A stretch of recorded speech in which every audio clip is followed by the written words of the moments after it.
We are your home theater and AV questions answered. This is AVRant. Want your home theater or AV question answered by Tom and Rob? Send it to question@avrant.com. Welcome to another edition of AV Rant. I'm Tom Andrew, and I'm here with Rob H. This is AV Rant. It's your home theater and AV questions answered. And anybody watching YouTube, hey, shout out to DJ over at Brightside Home Theater Podcast. He sent the swag. I'm wearing the hoodie. Hold on here. I'm going to get rid of the lower third so you can actually kind of see the logo as I move away from the mic and possibly get quieter. Barely. There we go. Okay. Well, no, you're seeing my Skype camera. Oh, so I'm seeing a different mic. it is a different camera, but yeah, there we go. So yeah, very nice. Thank you. Tom also received at least a t-shirt. You Facebooked that. I got the hoodie too. I You got just the hoodie didn't get a chance. I actually wore it the other day because the Airbnb we're at has the AC. You will set it to a temperature and it will go plus or minus 5 degrees. Sure. So maybe 6 sometimes. So my wife will be like screaming at everybody, "Who's messing with the?" And then everybody's like, "No one's touching that damn thing. It's possessed. It's possessed by the devil. I don't know what you want to do about it." So we'll go from everybody sweating to everybody wearing hoodies. It's very convenient to have the hoodie around. Even though it's about 13 degrees Celsius in the Vancouver area right now, which many people would probably say, yeah, that's perfectly reasonable to wear a hoodie in that weather. I'm probably going to start sweltering because I always run hot. So yeah, this hoodie might come off at some point during the podcast, and we can send it over to Tom, who's sweltering away in his non-air conditioned place right now. So yeah. It is air conditioned. It's just that the Ecobee knows that there's nobody here, so it's like just inadequately. Well, if nobody's here, why would I bother turning on? So I walked in here and it was 82. It's like, geez, okay. Man. So it was quite warm. But yes, it's today. So cabinets went in this week. Not fully yet, but they are in enough, and I have spent the entire day putting shelf liner on, and my kids asked me, "What's shelf liner?" I said, "It's a thing you discover when you get married," because before that, I didn't give two craps about shelves. I mean, why would I line them? They have shelves. They have a bottom. They don't need an extra bottom on top of the bottom they currently have. Prevent potential their staining. Shelves. Yeah.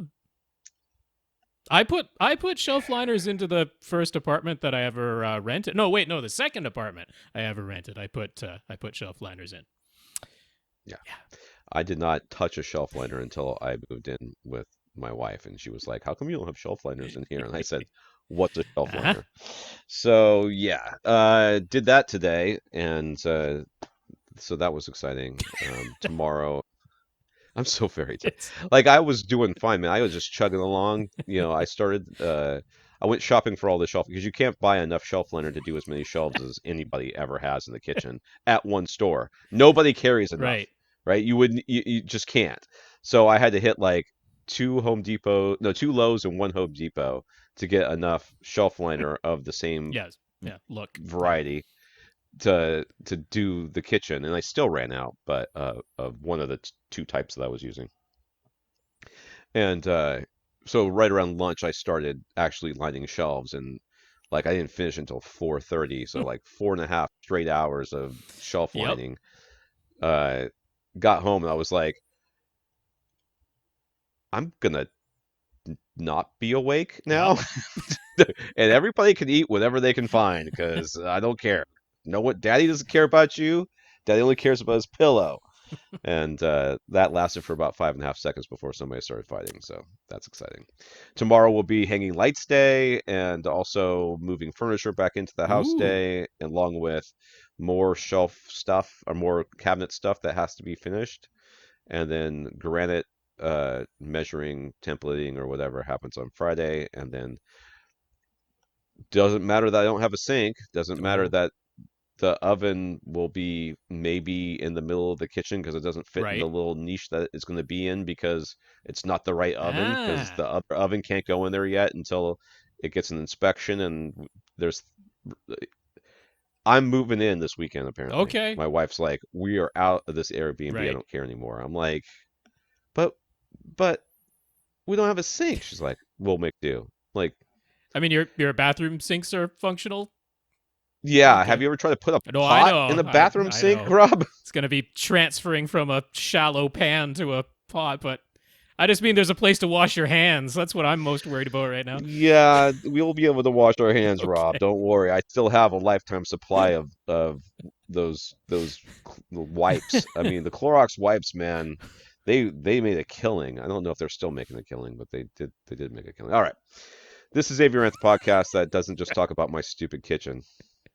It's all right. People have asked for updates, so it's It's perfectly fine. purgatorial. Yeah. Don't like redoing a kitchen while you live in the house Mm. is the worst. And even when you're not here, you come by, you're like, how come nothing happened? And they're like, we've been working all day. I'm like, doing what? They're like, molding. I'm like, Mm. I don't see it. It's not a thing I care about. So then trying to live in the house while they're doing it is 1,000 times worse. And then trying to not live in the house while doing it during COVID is, Right. well, Oh yeah, I forgot. fun. Nobody You can should see your video. Yeah, when Tom said molding, he looked around the floor. So you missed that little slight gag because Yeah. somebody was doing molding and he looked around the floor for it. Yeah, you wouldn't find that. No, I don't know what I'm looking for. I don't know what any of this stuff is. I just want you people to be out of my house. At this point, I'll pay you to leave. Okay? Don't even finish anything. Just get out. Mm. All right. AVRant. We do answer your home theater and AV questions. Get your question answered. All you have to do is ask by emailing us at question@avrant.com. You can also, if you would like, for the time being, until I remember to turn the comments off, go to avrant.com and leave a comment there. Facebook.com/avrant podcast, YouTube.com/avrant, where comments are not turned on, but we need to have a conversation about that. I got some ideas, Okay. Rob. I got some ideas. I want to get some more engagement. We Mm. got a lot of engagement on Facebook. I think not a lot, but some.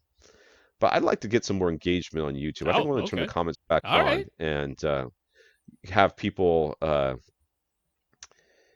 get mentioned by the fact that they left a comment Oh, in the jeez. first week on something, or I mean, I just don't want to manage it. Somebody wants to. no, I don't want you. Somebody wants to manage it because you gotta block people and you gotta take down stuff. No. Oh, I don't know. Do you really have to take down stuff? Oh yeah. Oh, well, Yeah. whoever this is not getting their phone is not getting answered right now. Sorry. Uh, yeah. So we'll have to. What kind of stuff do you have to take down? There's like racist stuff up there. Don't they do that? Don't they do that by Oh, I themselves? mean, so yeah, Doesn't but some of YouTube? it sneaks through, or they put up a comment and then they change their profile picture afterwards to, Pepe Frog or something. That's Oh, pretty common. QAnon is getting banned everywhere. So I, that's at least one very I'm dimly. sure they won't pop up anywhere else. Under a different No, name. no. Uh, Save the children, Rob. yeah. YouTube's a cesspool, man. It's real bad. I don't understand what it is. I mean, it just seems very the sad. viewers aren't, all right? Like the vast Yeah. majority, and most people just don't bother scrolling down to the comments because they know what's going to be there. So, yeah, I don't ever read the comments Exactly. on YouTube. Actually, that's not 100% true. Well, I mean, there's certain, If something happens in the video that I don't understand, which doesn't often happen, but occasionally it will, I'll scroll down to see if anybody else has asked what the heck just happened. But most of the time, I will only look at comments if I'm watching climbing videos, because the climbing videos, like within the Mhm. competitions, they almost always the top comment is the person who says climbing actually starts at this time because they usually just start recording and then like 20 minutes later, 25 minutes later, the climbing actually starts. And I Okay. don't want to sit there for all that. All right, anyways, we'll talk about it later. If you want to contact Rob directly, it's rob at avrent.com. His Twitter's at First Reflect. I'm Tom at avrent.com. My Twitter's at avrent_Tom. Right. So we're very fortunate in that the last week nothing exciting happened politically Oh my or god, in dude. in our world, so we can talk solely about AV this week. We don't have to worry about anything Uh, else. Nothing else exciting happened. Nothing else happened. yeah. What a year this Tuesday has been. What a year. It was very exciting. I have aged quite a bit. I'll tell you what, this is my the first week that I've ever taken a couple of days off of social media just Yeah. because I was like, it's no good can come from me being Right. there. Yeah. No, I mean the Just walk the away. best you can hope for is that nothing changes, which is actually fairly likely because at this point, Right. who is really going to be swayed? Other than just further in the direction that they already are, either direction, whatever way you're. Politically, you Yes, mean. politically, yeah, Politically, yeah. yeah. Who's going to be swayed the opposite direction at this point by anything that's going on? But the potential is there that things could be made even worse by it. That is certainly possible. So, you know what? There's like time capsules. Somebody's going to be watching this in the future. Hopefully, you can look back on this. This is the after the weekend when President Donald Trump was taken to Walter Reed Hospital, diagnosed with COVID, and then released from hospital on a Monday. Which wow, that's fast. So Yeah. there you go. That's what was happening. That's what we're referring to. In case you're, 10 years in the future and the Earth still exists, that'd be nice. And you say, what are they talking about? Optimistic of you at this point. Yeah, it's optimistic. All right, we want to thank our listeners of the week. Become a listener of the week. It's to support the podcast in some way. One of the ways you do that is going to avrant.com and clicking on the Buy Us a Cup of Coffee link on the right side of the page. That takes you to a PayPal donation site where you can use your credit card or your PayPal account to send us money. So we want to thank Marty for doing that this week. Thank you very much, Marty. Yes, From indeed. the future or the past or the current. Yeah. Wherever you are, you're probably wearing a puffy vest. Never take the DeLorean to 2020, Marty. But thank you for the donation. Yeah. Glad you did that much while you're dropping in and visiting with us. Take me with you. AVRant.com. Support AVRant. Take you to PayPal if you would like to make a one-time donation like Marty did. Yes, and if you're more of the continuing supporter, somebody would like to continue to support the podcast every month but doesn't want to have to think about it, and remember to come to our website and click on that little button. You can go to patreon.com/avrantpodcast, where you can become one of our 123 patrons who support us every month. So thank you to our 123 patrons. For sure, that's patreon.com/avrantpodcast. If you'd like to sign up for an automatic monthly donation, a voluntary subscription, if you please. And these three names I've bolded below are actually all patrons. They just... two of them also had comments that I figured we'd throw them all in there together. So Richard, Bastian, and Will are all patrons of ours. They mentioned that they are, and so we're happy to mention their names. And got some comments from them here too. All right. Richard says he's listened to over 100 episodes in the last few months. Yep. It's 200 hours of us. Yeah. It's a lot. Like, how many hours are there in a month? It feels like we're taking up a sizable chunk that isn't sleep. Anyways, and we've helped to change some of his plans and solidify others as he builds his basement home theater. One valuable change was learning about the newest Denon models being able to continue playing full surround sound in the theater while down mixing to that same source, the 2-channel for Zone 2. He swapped receiver models just for that, which is good. He also shared a humorous video on Facebook poking fun of the idea of AMC theaters bringing their experience home, complete with every annoyance. Speaking, are we going to talk about Regal Theaters? Yes, yeah, on? that's coming okay. up. Yeah, Okay. we will be That's talking about we that. won't talk about that right now. All right, thank you, Richard, for that comment. Bastian from Germany, he wrote a Python script and made his own RSS feed to old episodes of AVRant going all the way back to 321, episode 321. Yeah. Being able to go back over 7 years was kind of astonishing, and he got to hear Liz for the first time. Oh, I miss Liz. I actually thought about her the other day. I don't know why. Probably Facebook. But yeah, thank you, Bastian. Did we figure out a way we could share that RSS feed or anything? Yeah, so the file that he used is like downloadable for us. He doesn't want us sharing the server part of all that. Fair enough. That's his private server there. So I don't know. I don't handle any of the website stuff. So if you can figure out a way to add his script to the website, Tom, I'll put it in the list of things I'm going to be doing in the next couple of days, Rob. We'll put it right on there. Dude, I don't know how to do any of that list. stuff on the website. Alexa, I do nothing on the website. Add figure out RSS feed thingy to the list. Yep. Somebody's Alexa is going nuts right now. Hopefully I was talking over you. I love it that I taught her. She knows my voice now because I did the whole training thing, and now she tells me good morning and stuff when I talk to her. And she's like, "Good morning, Tom. Thanks for asking, Tom." I'm like, "Oh, you love me."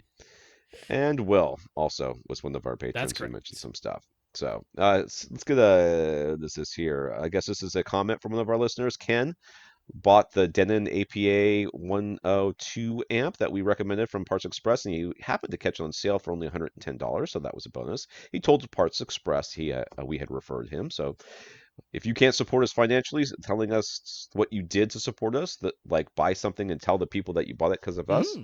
is always helpful. So Ken did that, Yeah, thank you, and Ken. we also got some notes of gratitude for keeping the podcast going from Bob, Tom, not me, I don't think myself, Gary, who says he'll get an Epson 5050 UB and a new receiver to go with his Xbox Series X after our answer last week. Nathan and Mike, who says, not Nathan, but Mike says, thanks for keeping the conversation going, especially me. I don't know why Yep. I got special thanks there, I'm but chopped and liver. also That's Andrew. why, you know. I, Oh, please.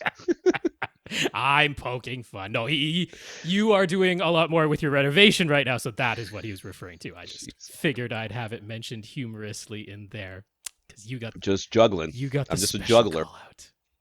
Yeah, I get the special call out. Tom, thanks for, doing the minimum, showing up. Good job. Way to go. And let us not forget Andrew, too. Andrew is also on the list of people who send us notes of gratitude. So Oh, I'll repeat the names: Bob, Tom, Gary, Nathan, Mike, and Andrew. I really do appreciate those notes of gratitude and encouragement. They are valuable at this time. Let's go with that word. Needed at this time. So really are appreciated. And we thank everyone who continues to listen yeah. and send in your questions. That is very much appreciated. Yeah, certainly helps keep us going. Yeah. That's for sure. It's been uh interesting couple of months. I I think that anybody who hasn't gone through a pandemic and a forced kitchen renovation at the same time really doesn't have much to complain about. I think all the rest of you people are just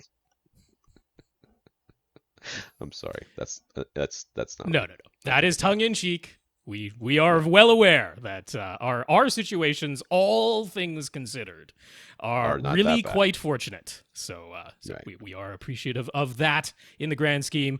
We're just trying to keep the mood somewhat light to keep from crying. You know, that's how that's how that works. Is the saying. I'm always in the shower so they never see me crying. Is that what it's Might as something well like that? I be. don't know. Might as well be. Yeah. All right. In the news, when they were announced as part of Samsung's lifestyle product series, Samsung's the premier ultra short throw projectors, the LSP7T and 9T, were expected to be very expensive, especially the 9T with its triple laser RGB light engine. But now that they're available, and while they aren't cheap, they aren't wildly expensive either. 3,500 for the 7T and 6,500 for the 9T. The 7T has very similar specs to last year's Optima Cinema XP1, and it's $200 more expensive than this year's improved Cinema XP2, but the 9T doesn't have any similarly priced competition with similar specs. So, what about those specs? The triple RGB laser light source allows it to cover the entire Rec 2020 color gamut, Mm-hmm. and it uses a larger DLP chip that is wobbled twice per frame for 4K instead of the smaller chip that is wobbled 4 times like the 7T. It's also the first and only projector to support HDR10 plus dynamic metadata. 7T can decode it, but not really show it. And its range of focus allows for a max screen size of 130 inches instead of 120 inches max, like most other ultra short throw projectors. But competitive gamers won't be satisfied with its 53 milliseconds of latency in game mode, and it still tops out at 60 hertz. So there you go. Actually sounds a lot better than I expected it to Well, sound. yeah, yeah. Because I mean, And $6,500, if you're one of ultra short throw projector, you're gotta expect to pay a bunch of money. So that's not that well, that's bad. just I it. mean, Like, I've seen a lot worse. Sony and JVC, they have ultra short throw projectors, laser engines, and that, but they're between $20,000 and $30,000. And so when Samsung said this was part of their lifestyle products, which also includes the Wall and the Terrace Right. and what is it, the The Zero. Terrace. Terrace is What's the their Terrace? outdoor TV, Oh, and okay, the never mind. Zero, which I think is the one that rotates. I think that's the one. Um, so that it can show you things in portrait and landscape. But I mean, all Oh, that kind of rotate. I thought it yeah. was like followed you around like that No, Amazon no. thing. But I mean, all of those are really expensive. All of those are $10,000 plus displays, or hundreds Right. of thousands of dollars in the case of the wall. So we were thinking, it wouldn't be shocking if, like the 9T in particular, with a triple laser RGB laser, which is still unusual these days, was going to be like $20,000 or $30,000. Right. Totally could have been that. But yeah, 6,500.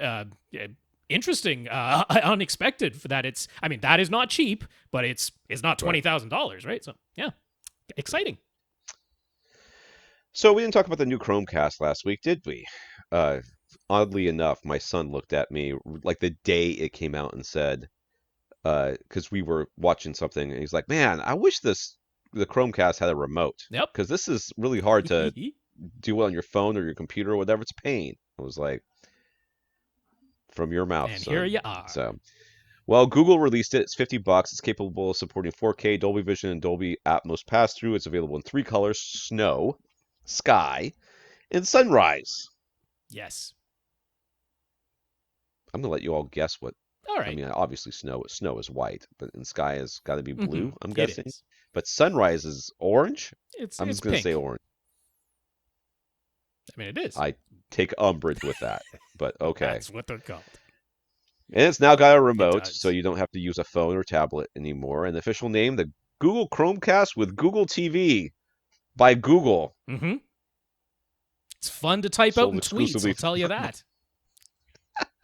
sold exclusively by Google. Available in the Google Store It is. or wherever Google products are sold. Yep. All right, they are recycling the Google TV name, which is basically a new skin for Android TV, the underlying operating system that just tries to recommend shows to you regardless of which streaming service. Rather than focusing on showing you one app at a time, you can turn the Google TV interface off and go back to regular Android TV. But if you do, you lose the Google Assistant. Let's all cry about that. And your curated My List in Google Search. The plan is to bring the Google TV interface to other Android TV devices, including Sony TVs, in 2021. And speaking of 2021, that's when Google Stadia will officially be supported. Because Google Stadia is by no means a side project and an afterthought to Google. They're like, hey, new Followed Chromecasts. quickly by the shutting down of Google Stadia. New Chromecast, they've got remotes, they're only $50. And then, like, it came out and some journalist was like, is Stadia supported? And they're like, 2021. Yeah, we'll have it. Yep. It's coming. Yep. We didn't forget. Firmware update from Emotiva. It's coming. It's on the way, guys. Emotiva's going to push that one for us. Don't worry about it. Talk to them. Emotiva's got this. So right now you have to sideload Stadia if you want to get it. It supports VP9 Profile 2, so it can actually play YouTube in 4K with HDR. And while it has Peacock, unlike the Amazon Fire TV, and HBO Max, unlike Amazon Fire TV and Roku, it doesn't have Apple TV Plus, which doesn't surprise anybody, or AirPlay 2, which Roku just got, thanks to Ilango for forwarding that news. Yeah. Wow, Apple TV is on the Roku. It is. I am surprised. And AirPlay too. That's like legitimizes them like big time. Yeah. Oh. Yeah. So Dave, one of our listeners, wonders if this might be the inexpensive does everything streaming device we've been hoping for, as long as you don't care about anything from Apple. Let me just, before I read any further, say, be prepared to be disappointed, I'm guessing. But early adopters have already reported it doesn't do automatic frame rate switching, although you can manually set it to 24 Hz and it outputs the correct 23.976 precise frame rate. And it's not a great choice for Plex or Kodi because it can't pass through lossless audio codecs. Also, certain apps don't run in Dolby Vision or Atmos yet, so we're still waiting. Yeah. The frame rate thing is the real. I mean, the frame rate thing was basically the reason why I've continued to recommend the Apple TV 4K most highly, because out of all the boxes, it gets the frame rate switching right on more services than any other box. Although we've heard that which one is it? Peacock, is that the one that doesn't do frame rate switching correctly on Apple? Whatever I'm it is. supposed to remember these things. You're supposed to remember these things. That's not wrong I here. know. The short answer is none of these boxes yet seem to get it all correct. The Roku Ultra, the new $99 Roku Ultra that also supports Dolby Vision and Dolby Atmos, It has a feature in its menu to activate automatic frame rate switching, but it is still up to each individual app to actually support that feature. Right. So, Right.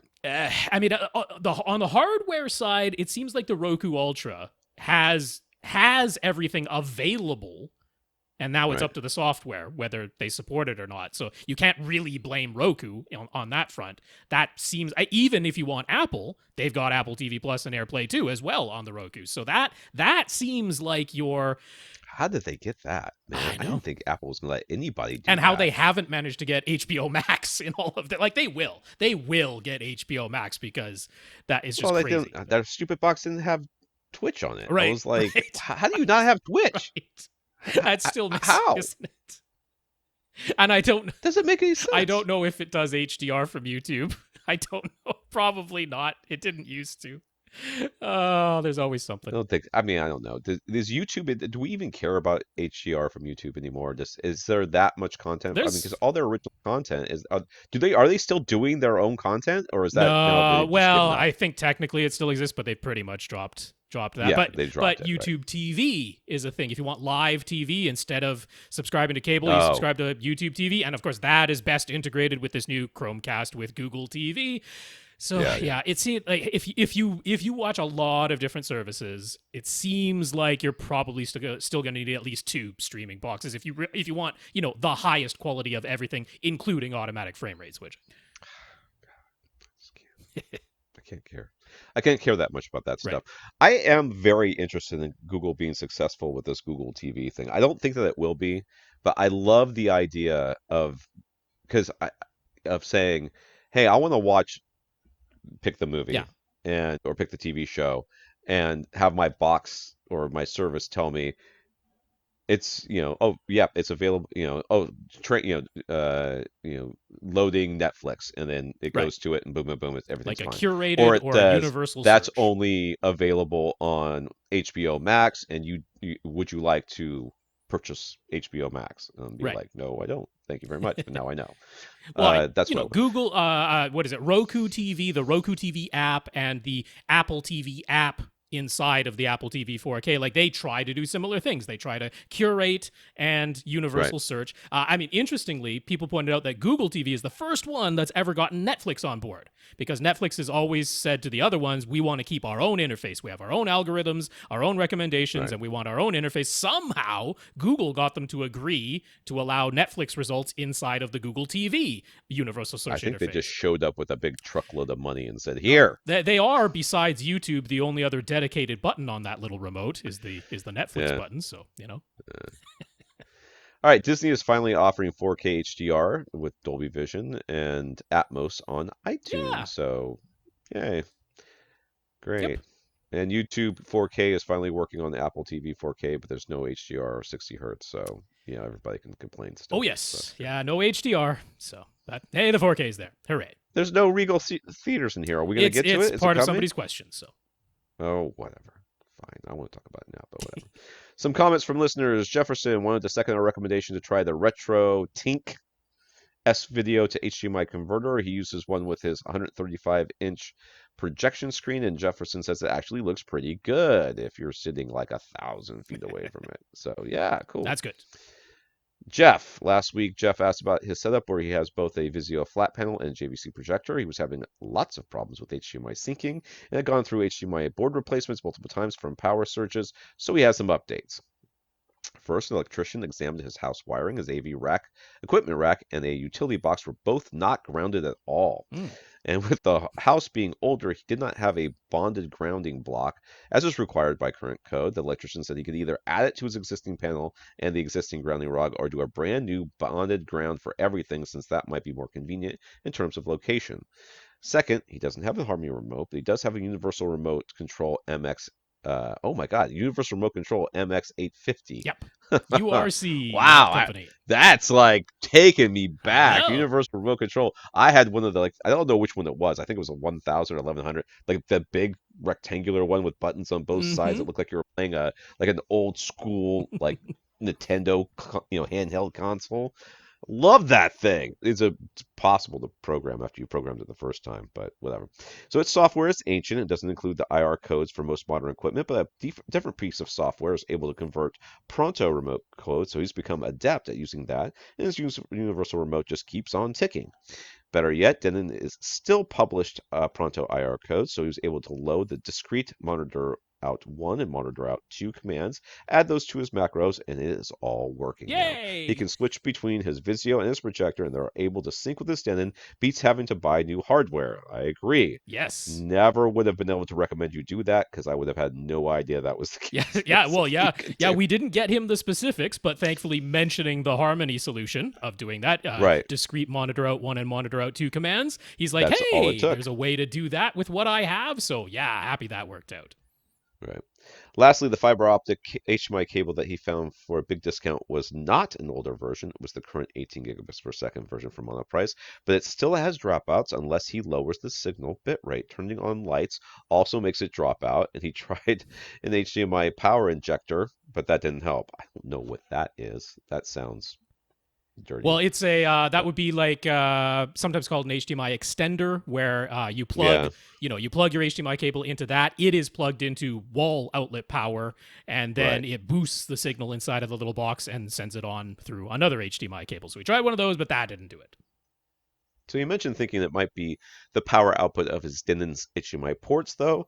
So we should address how the power situation works with active and fiber optic HDMI cables. And since he'd rather not have to pull and reroute his long HDMI cables, he wants to know if we think there's any way to get them working more reliably.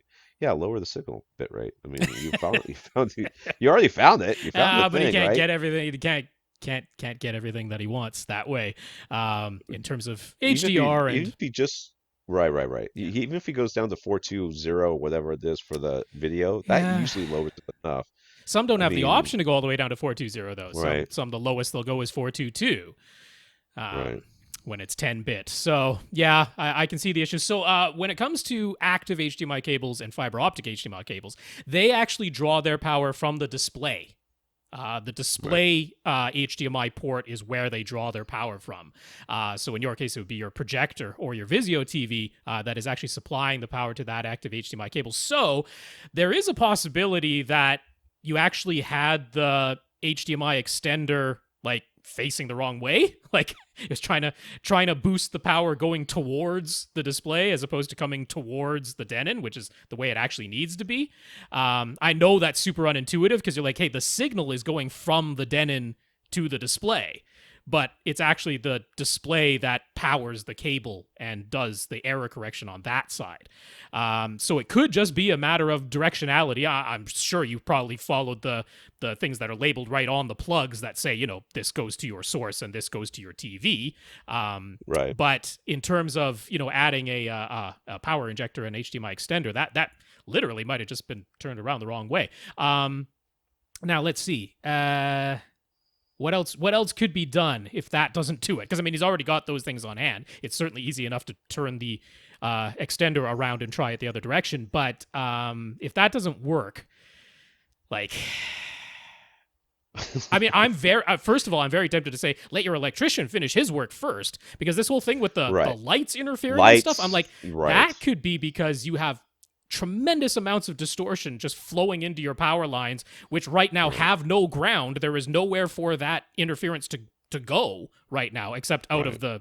the negative lead. At this point, I would not troubleshoot anything Right. until the electrician was Yeah. done. And if you think about the fact that like what Rob said, when you turn on the lights, something Yeah. happens, that should just tell you like that should never be the case. I mean, I say that there are times in my own home theater where, and I know my house is grounded correctly Mm. because I've had to change my electrical panel recently for insurance purposes. Uh, it's irritating, but whatever. And so I know my stuff's grounded correctly, but occasionally I'll turn on a light and something will pop in my home Mm. theater. I mean, just like a little, like the subwoofer will go, oh yeah, would you say something? Yeah. No? Okay. Just go back to sleep.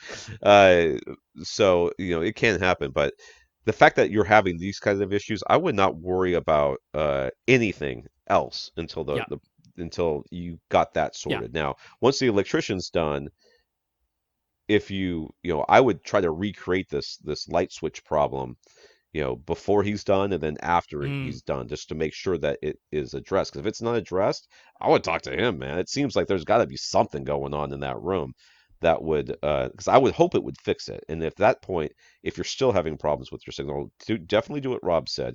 Make sure you've got your power injector or whatever you're calling I it, mean, the thing is, he might not even need plugged it in the because he right way. said that the cable does function, but it has dropouts. So that means you're right on the cusp.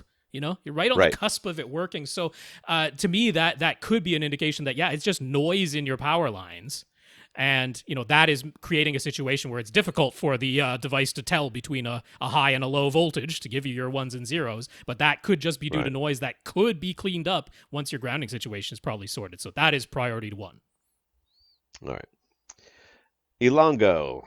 So, First question here, Ilango. Emotiva recently released their new Airmotive SE12 Flex subwoofer. Ilango would like a physically compact subwoofer for his office, and the SE12 is a 15 and 3/4 inch cube for $400. That's very attractive to him. It isn't one of our usual suspects though, so he wanted to ask what we think and if there's something else at that same size and price that we'd recommend more highly. So there's a note here telling me it's a 12-inch driver plus a 12-inch passive radiator. The driver's down firing. It's 200 watts, minus 3 dB at 28 hertz. That's the new Emotiva. So, Yeah. but price $400 and compact size, $400. I mean, 16-inch cube basically. What is oh my God, I am SB 1000 is 500, right? It is, yes. And that's about the same size, if not a tiny bit smaller. I think feel it's like actually a tiny little bit bit smaller. Yes, yeah. Yeah, I mean, it's $100 more, but it's a little bit Mhm. smaller and it's certainly more powerful. So, I mean, is the $100 the deal breaker there? Because if the $100 the deal breaker, then I mean, this is a subwoofer Mhm. like cube. So you could, I mean, it's not going to do nothing, and I trust that Emotiva probably will be able to do something with this. Um, I feel like HSU should probably have a solution here, or They maybe, don't anymore. They oh, start because at they the used to VTF2 though, now. Yeah, right? they used to have the STF1 or Right, STF2 right, rather. right, The STF2, I right, loved right. the STF2. It used to be $350. It was a wonderful choice when you What wanted to get about below. that But no, they REL? REL, I feel RSL. like has Yes, RSL. That's it. Yes, RSL is the one I RSL. would recommend to you. In fact, Ooh, I scrolled down. It was the there. Speedwoofer 10S. That has been my go-to when you're like $500 is just too much, and I want a sub for $400. The Speedwoofer 10S is the one I point people to. It's available in both black and white, so that's kind of nice. You can get the color change if you want to. Very similar in size. It's like 15 inches wide instead of 15 and 3/4, but then it's like 16 inches deep and 16 inches tall or something, but pretty darn close. And the same price point. Now it's a 10-inch driver with a slot port. It's a 350 watt amp, but its minus 3 dB point, and this has been confirmed by measurements over at Audioholics, is 24 hertz. So it legitimately does that, and it is outputting sound at 20 hertz. It's just not linear down there. It's minus 6 by Right, right, that point. right. So yeah, that's my go-to for an office. I think that's a very reasonable choice. Yeah, If $500 I mean, is as long too as it's much, not an office space. Too many times it's like, my right? office space is only, 6 by 8 feet, yeah, with no door open to the rest of the house. Okay, well, whatever. Uh, but you will get some good reflections Yeah. before it escapes. You will get some bass. So really, if the $100 Mm-hmm. is too much, then any of these would be a good option, I think. Dazz. The tweeters in Dazz's Ascend CMT-340SE front speakers broke. Mm. Sad face. All right, he was playing music with the master volume all the way up at 0 dB. Well, this is obviously user error. I'm sorry, sir. You voided warranty. Nope. It should be okay when we see the I know. rest. This was two-channel music being played from Apple Music in stereo listening mode on his Denon X4400H with his subwoofers active. He had used the Audyssey editor app, and his front, left, and right trim levels have been set to -2 and the distance to 9.5 feet. He had experimented with some manual changes previously, but had come back to just the default Audyssey reference target curve without the mid-range compensation dip. His center had been set to -5 for this trim level, but it wasn't active when all this happened. The center speaker is still fine. contacted Dina and Dave over at Ascend. They only hire people with first names that start with D at Ascend. It's a funny, it's a little trivia for you guys. If you ever end up at trivia night again someday. They determined it was blown tweeters, and they were able to send him replacement tweeters, although he did have to pay for them. Still much less expensive than entirely new speakers, of course. Dave said the most likely culprit was clipping from the Denon's amplifiers after Dazz told him that his singing distance was about 10 feet and he was playing his music at full reference volume. Dave said he needed more power in order to avoid clipping. Dazz isn't opposed to that, and it's always fun to shop for amps. So which 200-watt model should he consider, and should he just get a 3-channel or spring for a 5-channel? But more than that, can he feel confident that once he has these new amps, that this won't happen again in the future?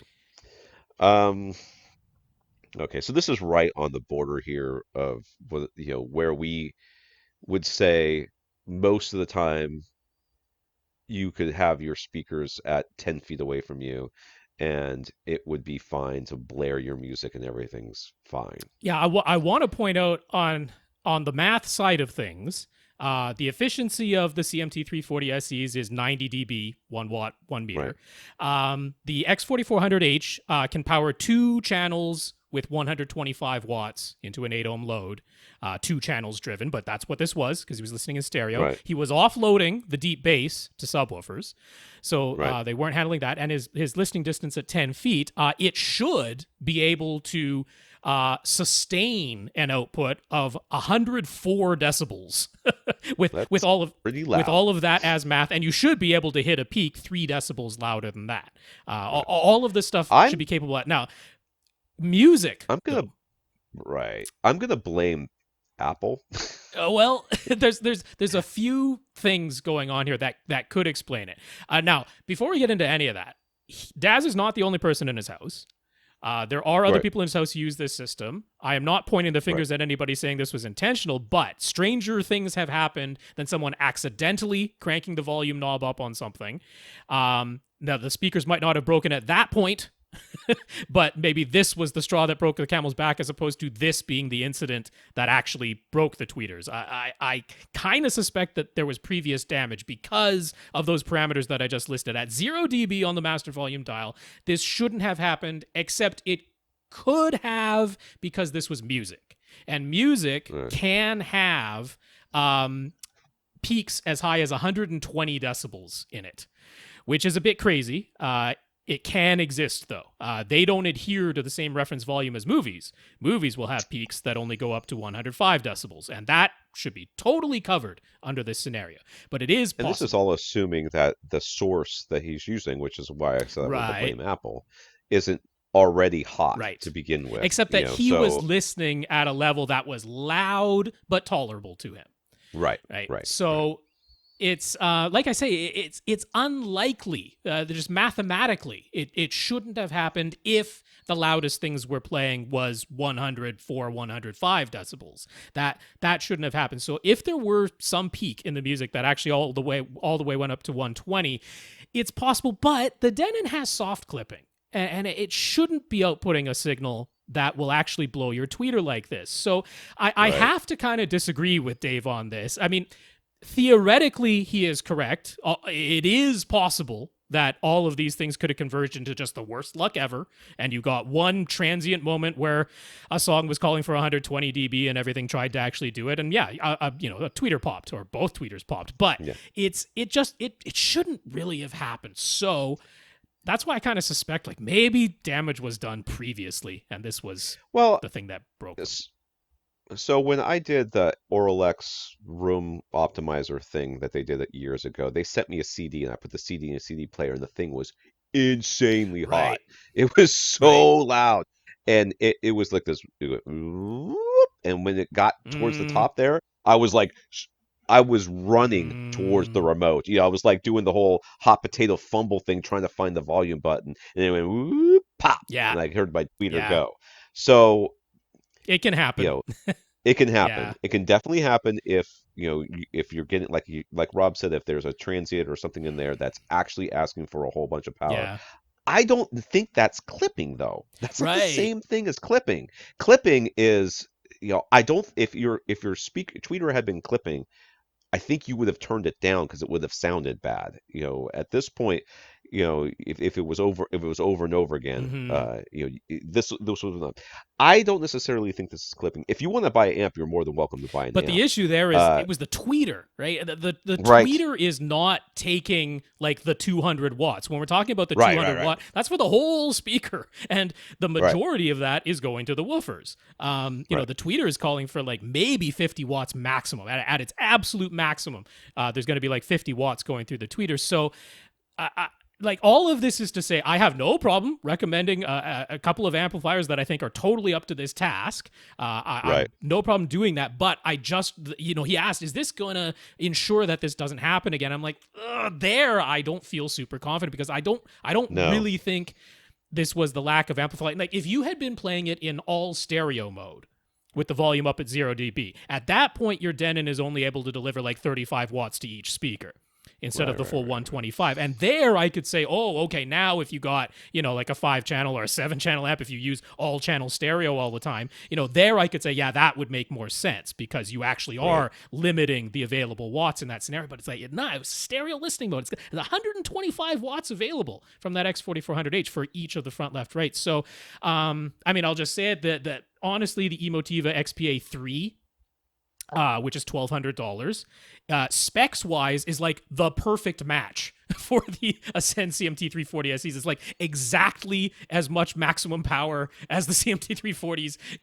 can take in a sustained fashion. So they're like a perfect match. There, of course, is the Monolith 3X from Monoprice, but it's $1,250 and out of stock right now. So why not save $50 and get the one that's actually available and actually has 75 watts more power per channel than the Monolith Right. does for $50 less. If this were a normal scenario, I'd be pointing you at Outlaw's Model 5000, which doesn't have 200 watts per channel. It has 130 watts per channel, but that should be completely sufficient to get you, Right. Full reference volume with the speakers that you have, and it's $750. So that's a fairly reasonable price. That's the one I would point almost anybody else to, is the Model 5000 for $750 from Outlaw. There you go. Yeah, it's just so much doesn't sound like clipping to me. I know. Well, that's why I wanted to I mean, go I through just, it that. Yeah. sounds it sounds in so if you get this amplifier and you continue to listen to music in the same way that you listen to it, um,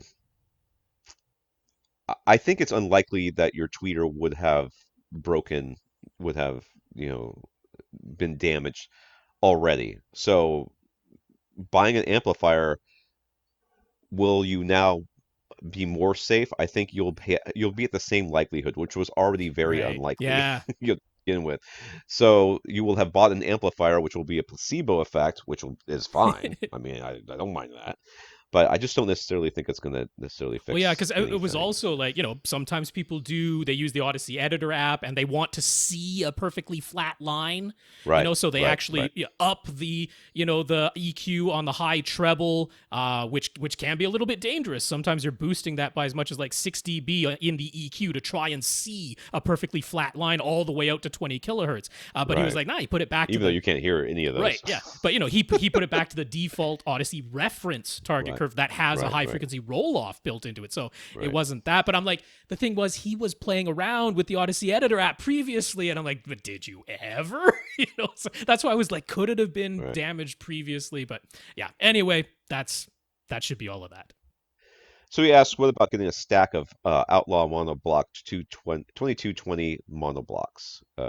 Outlaw model 2220 monoblocks. That's just too many. Yeah. Mm. With their current bundle discount, 3 of those are $200 cheaper than the Emotiva XPA 3. Mm-hmm. Okay, I $1,000 mean, for fine. 3 of them. Yeah, I still think you don't need them, but you could get 2.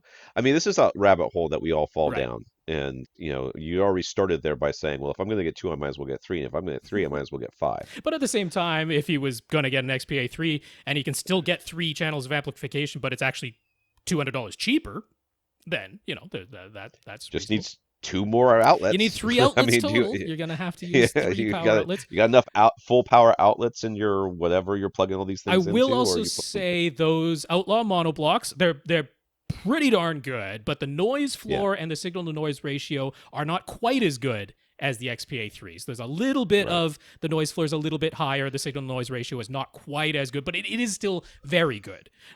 So yeah, honestly, normally they would cost a little bit more. But because they're doing a Right. bundle discount and actually cost $200 less, as long as you got 3 plugs available, I don't have a problem with that. That's a good solution. I'm just gonna be honest with you. When I was looking at amplifiers, I was looking at those. Sure, I was looking at all of these. course. Not the only thing I wasn't looking at was the monoliths because they weren't around. Yeah. He has a Ascend HTM-240SE wall mounted. The surrounds. He seems to be the only one in his house who remembers that the right surround is just around the corner when you enter the theater. So other members of his house frequently bump into it. What do we think we should do? I would set up a camera and take a bunch. I would make a bunch of TikToks is what I would do. That's what I think. What you need is a motion control camera, sir, and you've got yourself YouTube gold. What are you sitting around asking us for? We need that big fat donation when you're done making all your millions off of YouTube. That's what you do. He says he could mount it a lot higher, but would that have a big negative effect on Atmos? He was also considering opening up that wall and recessing the speaker within it. What are our thoughts? Seriously, dude, I think you tell your family stop being so dumb, or I'm putting you on YouTube. You watch how fast they straighten up. I am not even joking. I don't think you recess this thing. I mean, you could if you wanted to, Yeah. but I mean, I wouldn't raise it up. Definitely. I would definitely not do that. I mean, put a little foam on the side so that they don't. Right. Yeah, put a deflector shield. More worried about protecting the speaker than protecting the people, right? I'm just telling you, man. Just put a camera up and say I'm taking videos every Well, I time mean, you guys run into this thing. this is right by an entrance. So could you print up a banner, that's just right in front of people's faces, like remember there's a speaker around the corner. That's I'm not super in favor. You put an arrow on the speaker grill, right? Right. You get a custom speaker grill, and then printed. It has an arrow pointing towards where everybody hits their head, and it says "I'm with stupid" with the arrow. Orange, hazard cones. Something. I mean, because I'm not super in favor of opening up the wall and recessing the speaker. Because I mean, he's talked about soundproofing concerns in the past. I'm like, well, there went that. If you do that, so I mean. Normally, like elevating your surround speakers, I'm not against. I'm not super worried about it, ruining Atmos or something like that. But to get it high enough that it's above everybody's head, like now it's basically. I mean, you got a bunch of real short people in your family? It's basically on your ceiling at that point. So right, that I'm not right. super in favor of. So, I mean, I kind of got to agree with Tom here. Like you do something to warn people and get them to change their behavior rather than moving the innocent speaker. The speaker did nothing, man. The speaker did nothing. Speaker did nothing wrong. That's right. I'm telling you, you've got gold on your hands, and you're asking us whether or not you should spend it. Yes, just set up a motion control camera, leave the lights in there all the time when they come around the corner. Bam, and then you could cut it together to like Eye of the Tiger. Bang, boom, boom, boom, every time they come in the door. It's too good. Yeah. All right. He had settled on getting monoprice Alpha Series in-ceiling speakers for $113 a pair for Atmos, since they also have black metal back cans and drop ceiling brackets for $75 a pair. Available all for a reasonable price. But now they're out of stock. Should he just wait? Or is there a good alternative that he could buy right now? I mean, I don't know. Rob, is there a good alternative? There is an alternative. I would It's a little bit more expensive. It's $134 a pair instead of $113 a pair, but $20 you can get it right now. And that would be the Amber series, which has the exact same dimensions and look and fits into the same metal back cans. It does have their little folded ribbon tweeter in there instead of a dome tweeter, but for Atmos, honestly, makes no difference and will sound just fine. So if you want them right now, the Amber series will work. All right. Dazz's wife, Dre, and a little known fact, Dazz and Dre also work for Ascend. Hired an interior design consultant for their living room. I am so sorry that you did that, because I did the same thing, and she has been nothing but trouble. That woman gets paid no matter what I buy. Therefore, she's got lots of ideas that cost me lots of money. That's consulting. Regretted every minute of it, I could be honest with you. It's not she actually, if we hadn't hired her, we would never have met the guy who She brought the guy who did the cabinets, and Okay. he saved us like $20,000. I Okay. think All right. his cabinets were like 20 grand cheaper than the cabinets they were going to sell us. So her money was well earned. So I like to give her a hard time, but whatever. So anyways, Drea. Drea, Drea. Drea, Drea. I like Drea. Andrea, probably, right? Dazz is Yeah, sure. and Dazz and Andrea. I think that's probably what their names are. I think I figured out the code. They hired an interior design consultant for the living room. They are happy with the plans, but they didn't account for the 2.1 speaker setup to go along with the TV, which is probably mounted above a fireplace with no wires going to it at all. Dazz has been using Pioneer Andrew Jones Towers with Onkyo 646 receiver and was planning on a speaker upgrade all along anyway. They both still want a 2.1 setup, but now they're considering a smaller form factor because interior designers hate speakers. Yes. They're like garlic to vampires. They hate speakers. They hate them. The living room is wide open with high ceiling and pretty much nothing in the way of acoustic treatments. He isn't trying to hit reference volume in here, but he was previously thinking towers just for the sheer size of the space. But what about something like SVS Prime wireless speakers for $600 a pair? It would be handy not to have to use a receiver, and they have a subwoofer output. He could plug his sources into his TV, then run an optical to the self-powered speakers. What do we think? So I've got first-hand experience with the SVS Prime Wireless, and the one issue that I have there is they don't have a remote.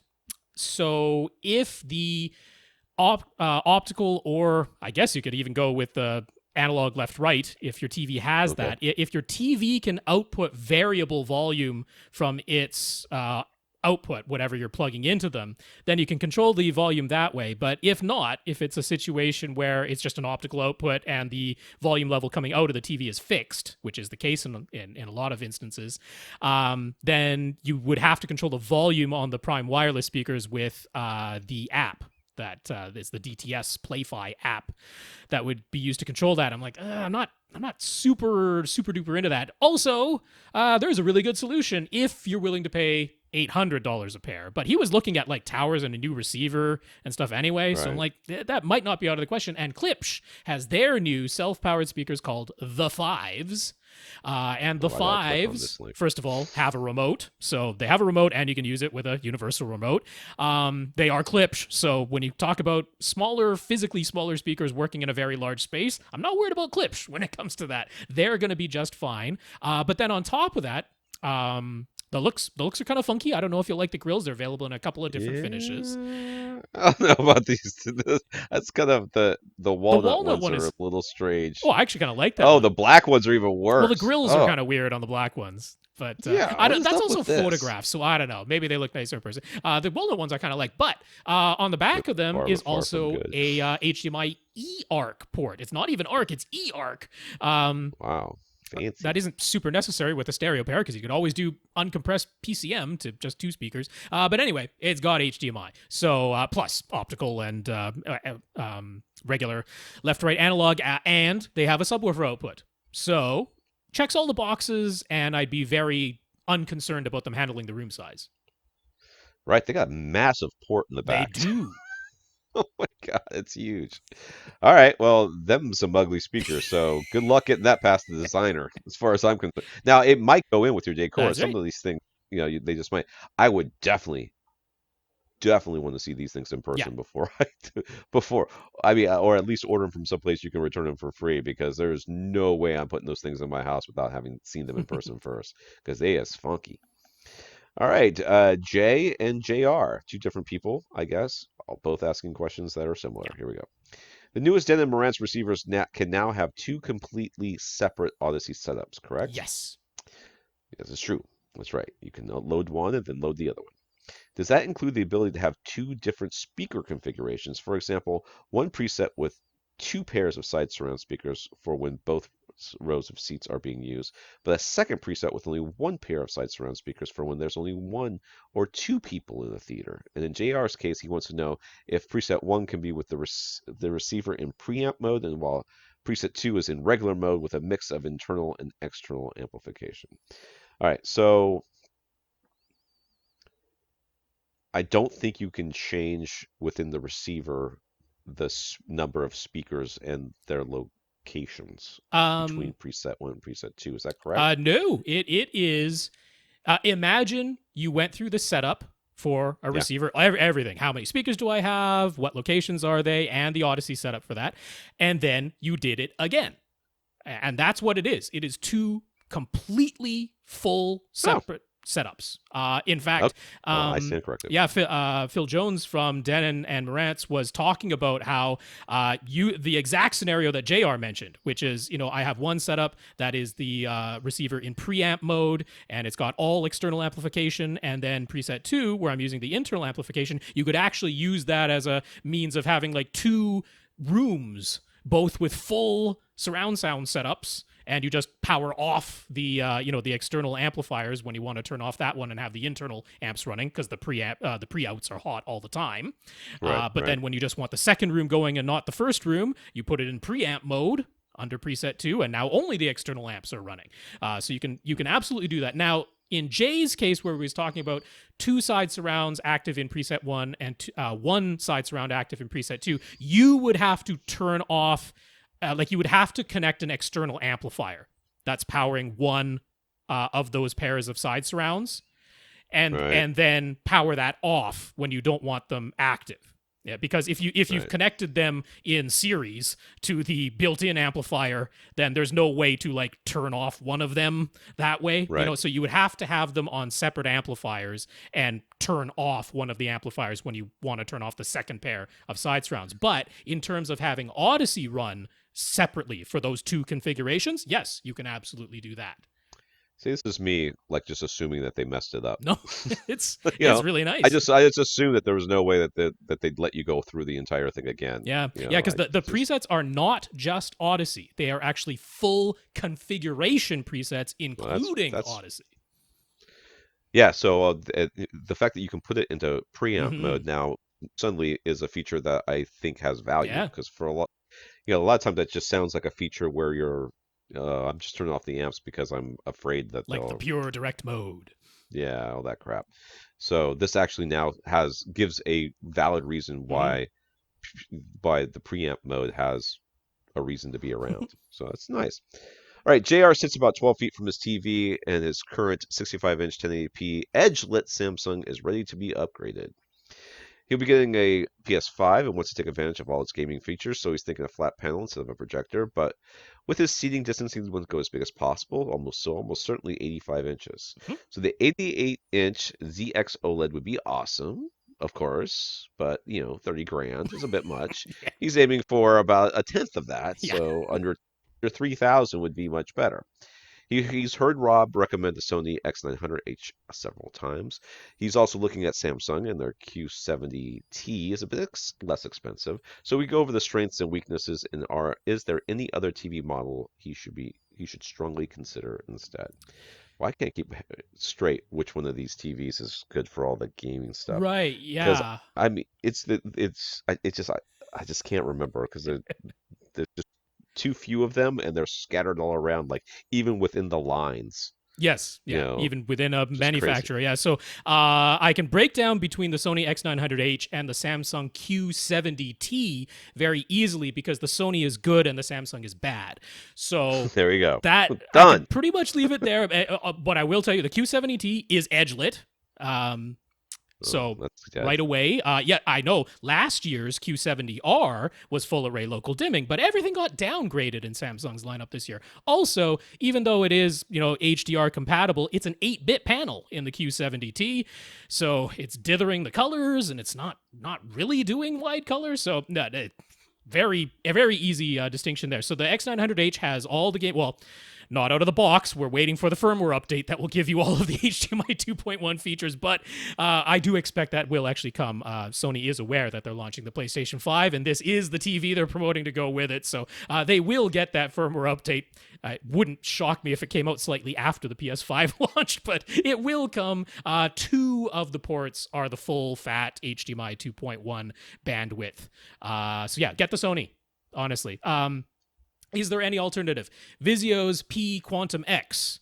The 85-inch has been announced. It is supposed to be $3,000 MSRP.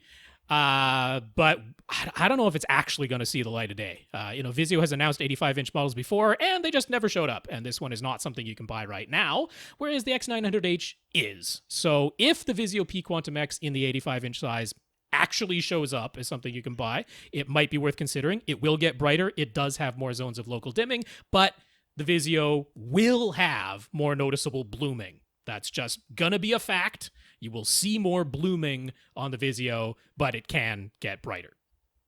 There you go. JR would also like some advice about how high to position a new 85-inch TV in his current setup. He has a 65-inch with its bottom edge 31 inches from the floor. A large part of the reason for that exact height is because that's how high up his equipment reaches on the stand below his TV. So if he keeps the bottom edge of the 85-inch TV at 31 inches off the ground, obviously the top of the screen is going to be higher. Would that be too high? It's theoretically possible for him to rearrange things on his equipment stand, but he'd much rather not. So you want to have your face like in the like no lower than the bottom third. Right. Yeah. Of your screen, if I remember your correctly. Your resting eye line should hit the 1/3 up from the bottom of the screen. Whatever the screen's height is. Now, to your advantage, you're sitting a little bit farther away. So when we're talking about angles, that gives you more latitude when you are farther away from the screen. So to work out the math, as long as your resting eye line is not completely parallel to the ground, and usually it isn't because you've got any sort of recline on your seat, or even if you just lean back in your seat a little, usually your resting eye line is going at a slightly upward angle. In your case, if your upward angle of your resting eye line is 2.7 degrees or more, you'll actually be fine to fall within that recommendation. That way your resting eye line would hit the 1/3 up from the bottom of the screen, or a little bit higher towards the middle of the screen. And if you own the world's most erect home theater seating, now it's time to pick your chairs anyways, man. And THX, they used to recommend that the top of the screen would hit 15 degrees above your resting eye line. Once again, sitting 12 feet away from the screen, that puts the top of the image at basically 76.5 inches off the ground, and the TV is about 44 inches tall. So you subtract those two, and you're left with sufficient space with 31 inches off the ground. So I think you're actually in perfectly fine shape. Yeah. There you go. We're going on to the next one. Before we do, one thing that's one of the big reasons why my wife wants to move back into this house, more than the one thing that she said more than anything, is that she wants the home theater back. Nice. And I was like, really? She's like, yeah, I hate having the TV in the living room, because there's a TV in the living room, in the kitchen, and it's on, and there's stuff. She's like, I like having that space. I can close the door and you people can go in there, and I can go someplace else, and I like having that space. I was like, I knew I loved you. Wasn't sure of it until just now, but she's finally coming around. It's only taken 20 years of marriage, guys. You too could be living this dream. Just don't give up. Never give up. Persistence. Andrew, this is our model spaceship guy. What's up, Andrew? Your model, my Romulan warbird is all dusty. Andrew moved a glass cabinet from his sidewall to the corner, placed his coffee table with an ottoman, and added some canvas artwork that his wife painted. Okay, now I want your wife to paint me something. I know, right? You want to come to YouTube, see this image, or check out the Flickr thingy that I linked to. I got a better idea, Haas. How about you take pictures, like high-res pictures of these things, and then we can have them printed on panels. I'm not joking. These are these are Star Wars related helmets in a very stylized fashion. So yeah, we got Boba Fett, and is that a regular stormtrooper? It's a regular stormtrooper. It's a regular stormtrooper, and then one of the Imperial guards. Yeah. Praetorian guards. So yeah, cool. I like them a lot. Want them. So please have your wife paint or take a picture of these so I can put them in my house. Nice. So with those changes to his room, he's decided to rerun Audyssey using the editor app. He's got a Denon X3600H, and he's run Audyssey multiple times in the past. This time, the initial test tones were crazy loud, way louder than they've ever been before, and it said it couldn't detect a center speaker at all, even though the test tone played out of it at a ridiculously loud level. The changes in the reflections in this room from the new furniture positions wouldn't make that big of a difference, would they? Did he plug something in wrong? Any ideas? I thought with Audyssey you didn't have to touch the You volume; it shouldn't would have to do it touch the master automatically. volume. No, this is a glitch. This is a bug. It is definitely not because you moved an ottoman and a Right, cabinet. right. That would not No, do this anything close to this. Um, I vaguely remember years ago someone mentioning a thing like this. They basically unplugged their receiver, plugged it back in, and then it was fine. right. So at most you would do a factory reset.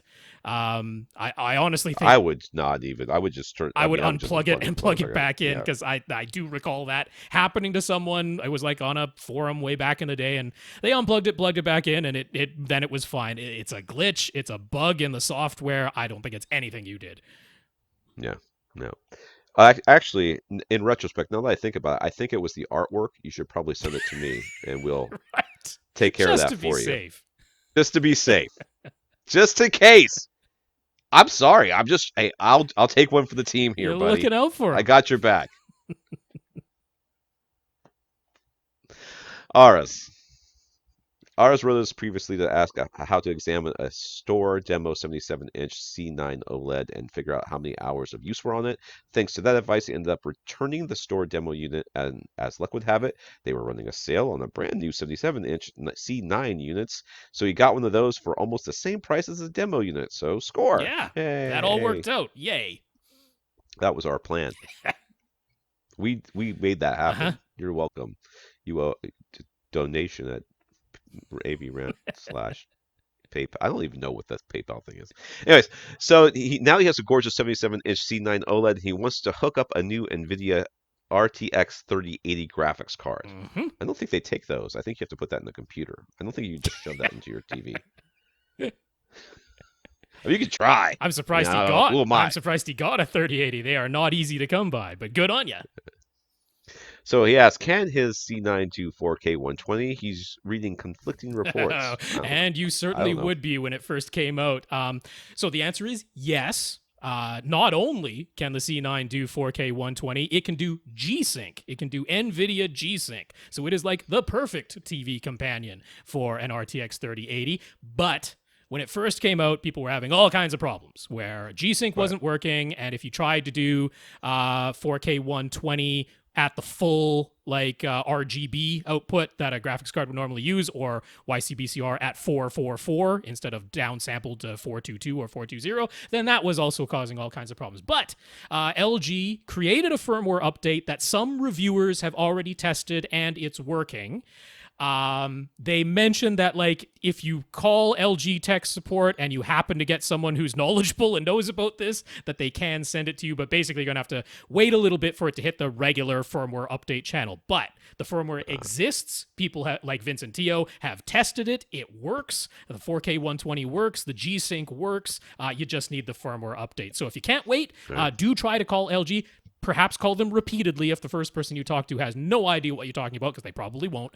But it does exist, and if you're willing to wait, it will come in the regular firmware update. So he asks, is it possible to run a 25-foot ultra high speed HDMI cable? And if not, could you link together multiple 6 or 8 feet cables to do it? With cables. So that second part, definitely well, first no. of all, that second part is no. It's not like. Yeah, just no. And we do know there are now 2 actually fully certified ultra high speed HDMI cables out in the world. One of them is 6 feet long, and another one of them was tested up to as much as 15 feet long, but nothing at 25 feet long yet.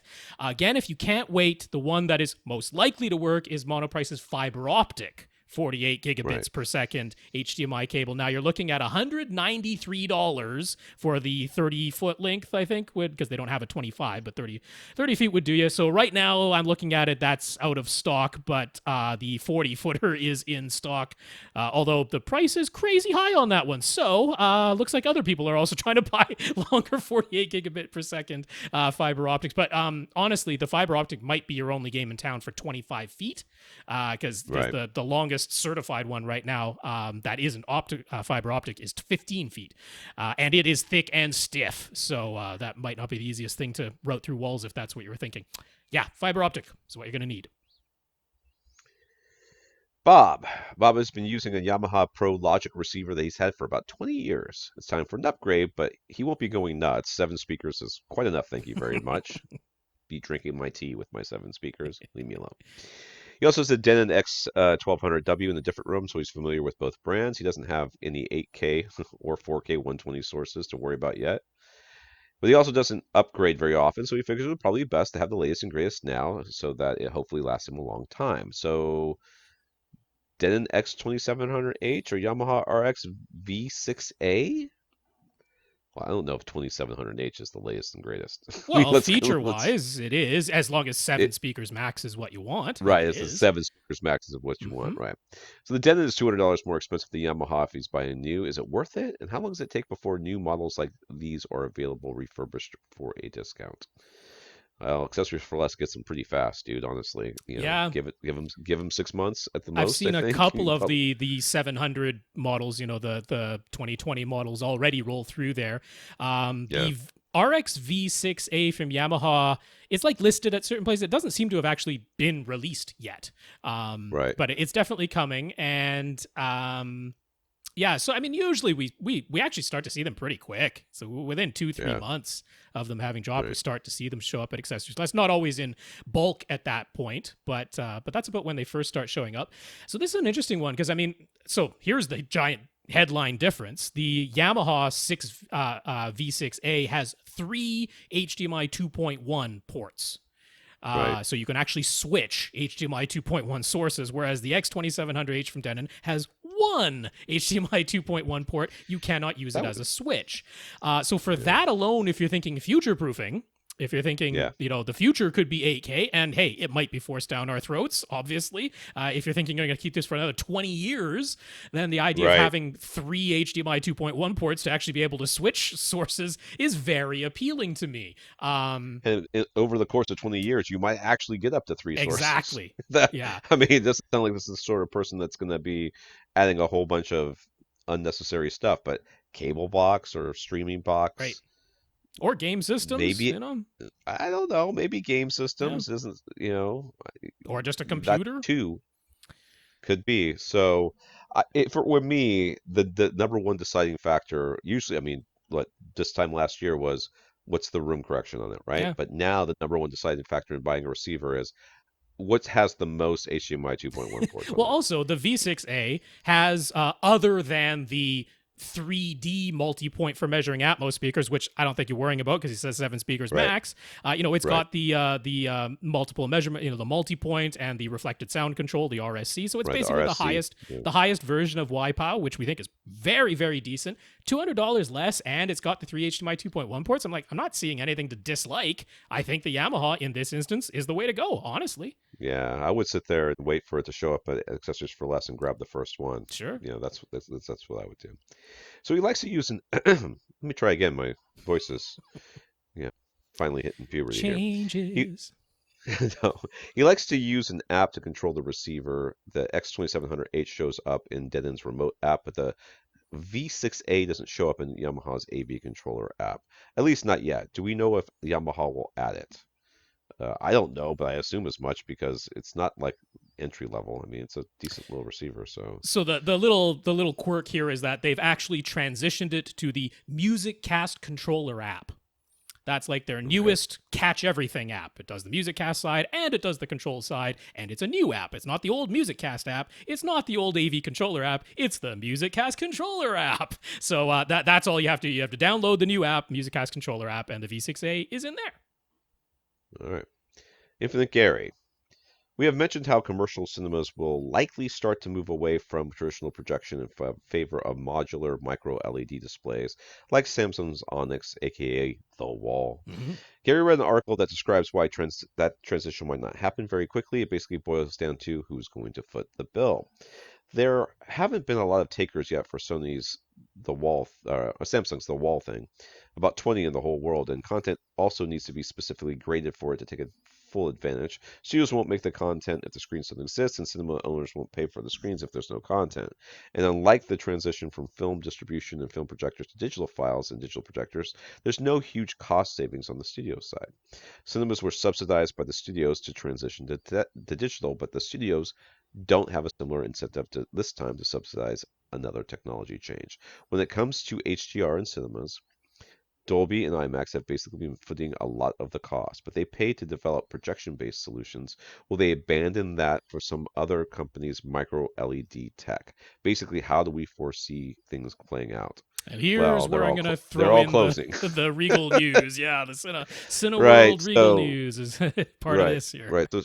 That came out this week. Cineworld, which is the parent company of Regal Cinemas here in the United States, and I guess in Canada as well. Is that right? Well, back in the summer, there was a deal for Cineworld to purchase Cineplex, which owns essentially all the theaters in Canada. There used to be famous players in Cineplex Odeon. Cineplex Odeon was actually the second largest, but they purchased the larger one, Famous Players, and became a monopoly of Canadian cinemas. So Cineworld was going to purchase them. That deal they have now backed out of. So Yeah. things ain't going well over at Cineworld.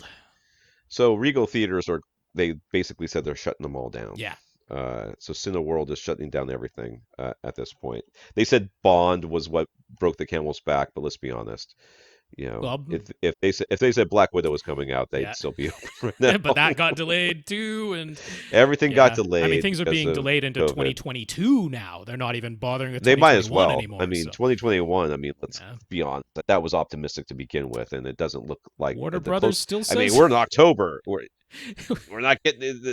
Have you guys seen any evidence that things are getting better? Because things look like they're getting worse from where I'm sitting in a lot of places. so. I mean, But at the moment, AMC and Cinemark in the states are saying they're gonna still stay open, but I mean, like everything's just been pushed now to at least 2021, I if not 2022. Like you said. honestly see right, as the minute that we start seeing an actual recovery of any Mm-hmm. kind, that talk we had before about how Amazon or Apple or somebody might start buying Mm. cinemas, 100% it's going to happen. Mm. That's the way I see it. And if they decide they want to go with, and he's got a good point in that, why would they adopt somebody else's micro LED display technology?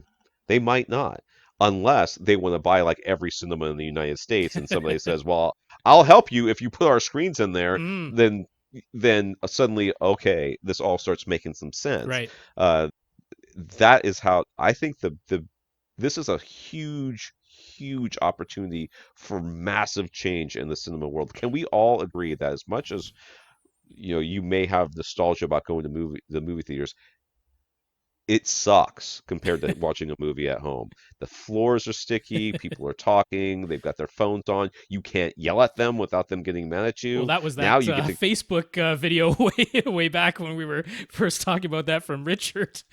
right. That was the joke. It was like, yeah, they're gonna bring the theater experience home. It's got sticky floors. Put a light that goes on randomly in front of you. So Right. all of that stuff. People kicking the back of your chair. So Yeah, so I mean I think that this is a huge opportunity to see to turn cinemas into something else. I mean, not that they still won't do the things that they do, because I don't, it's very hard for, all these big blockbusters that we've gotten used to to be made if there's not a huge return on them. mm, And, pushing Mulan out to right. Disney Plus, or pushing, Black Widow, and then having that go, direct to video or on YouTube, or try to get it through ad revenue, you're just not going to make the kind of money that you can make Yeah. by pushing it out to a theater. I think what's really going to go away is any sort of small movie.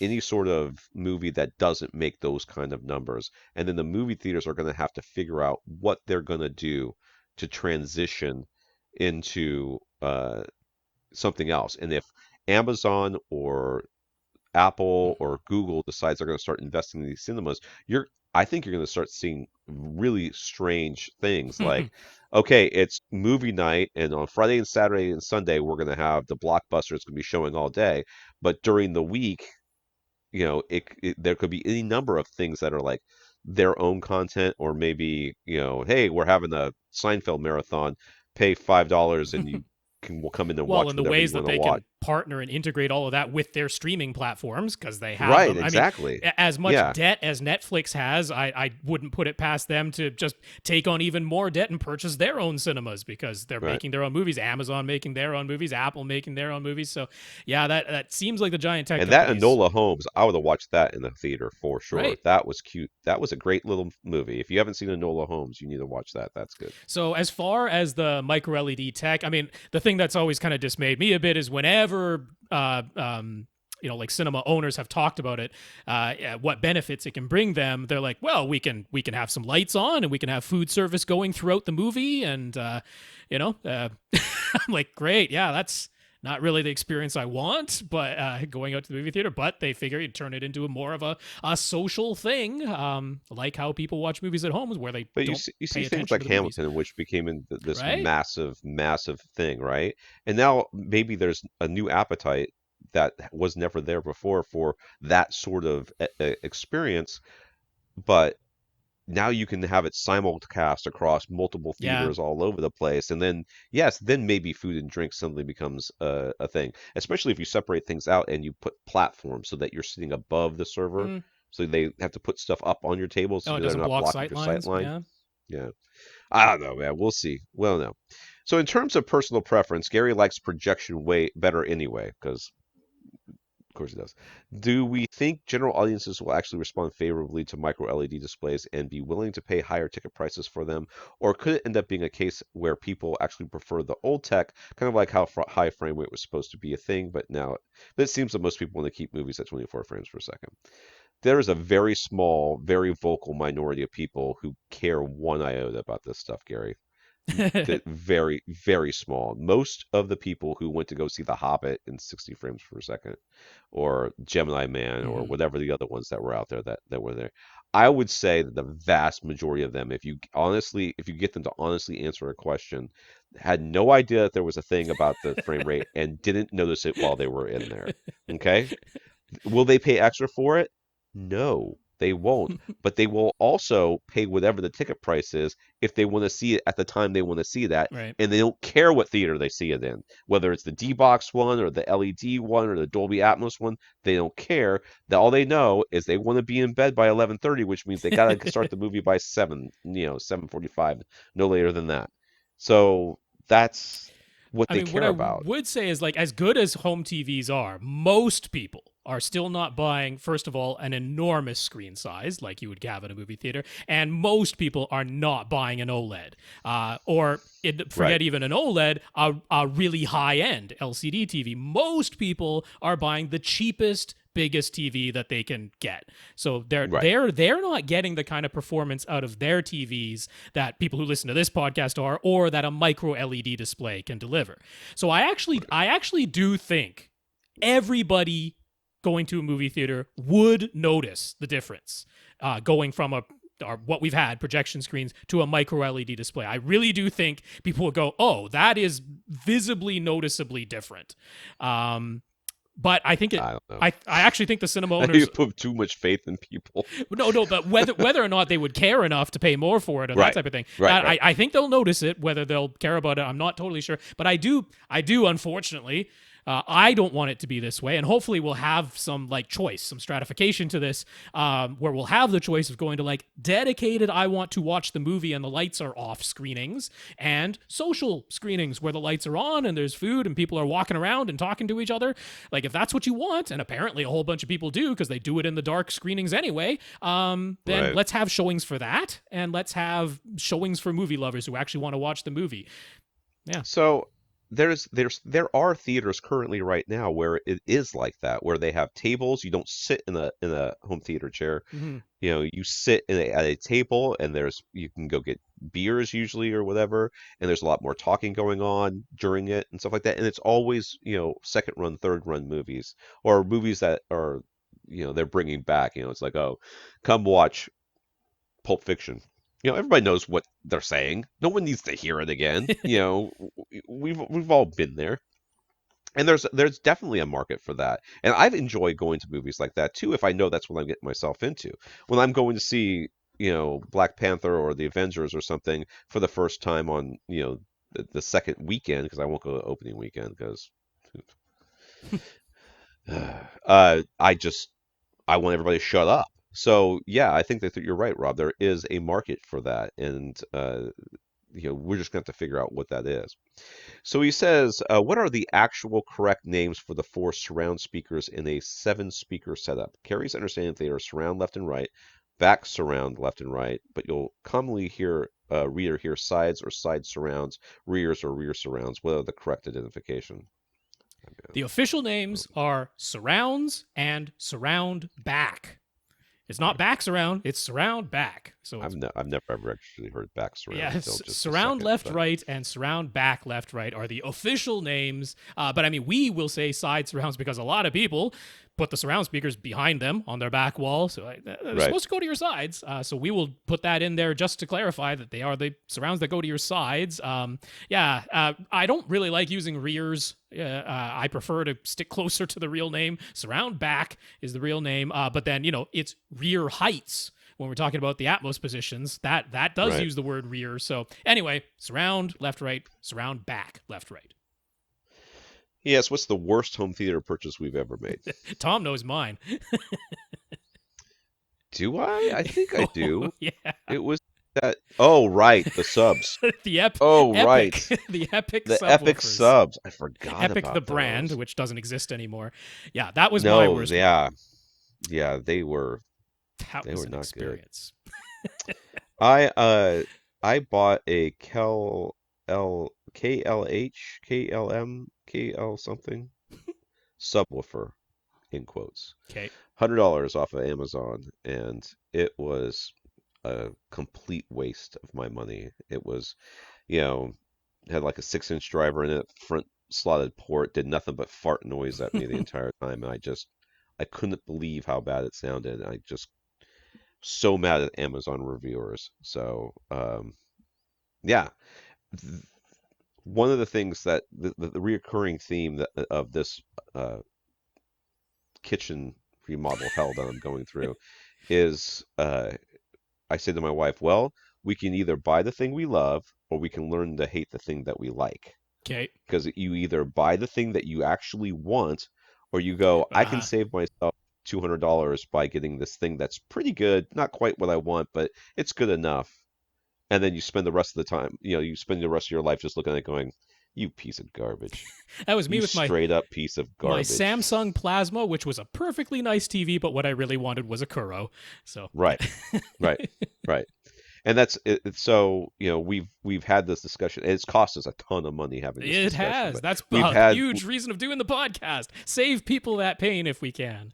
That's right. And when people are like thinking, oh, but I really want to have separates and everything else, with talking them off the ledge, a lot of times I'm like, if you really want it, if that's what you really want, fine. That's true. Yeah, if you're always going to be like, this receiver sounds perfectly fine, but I just want those amps, then don't torture yourself. If you got the money, don't torture yourself. To quickly tell the Epic subwoofer story, because there's going to be plenty of people who haven't heard it. They were hyped to the moon on AVS Forum. Oh, God.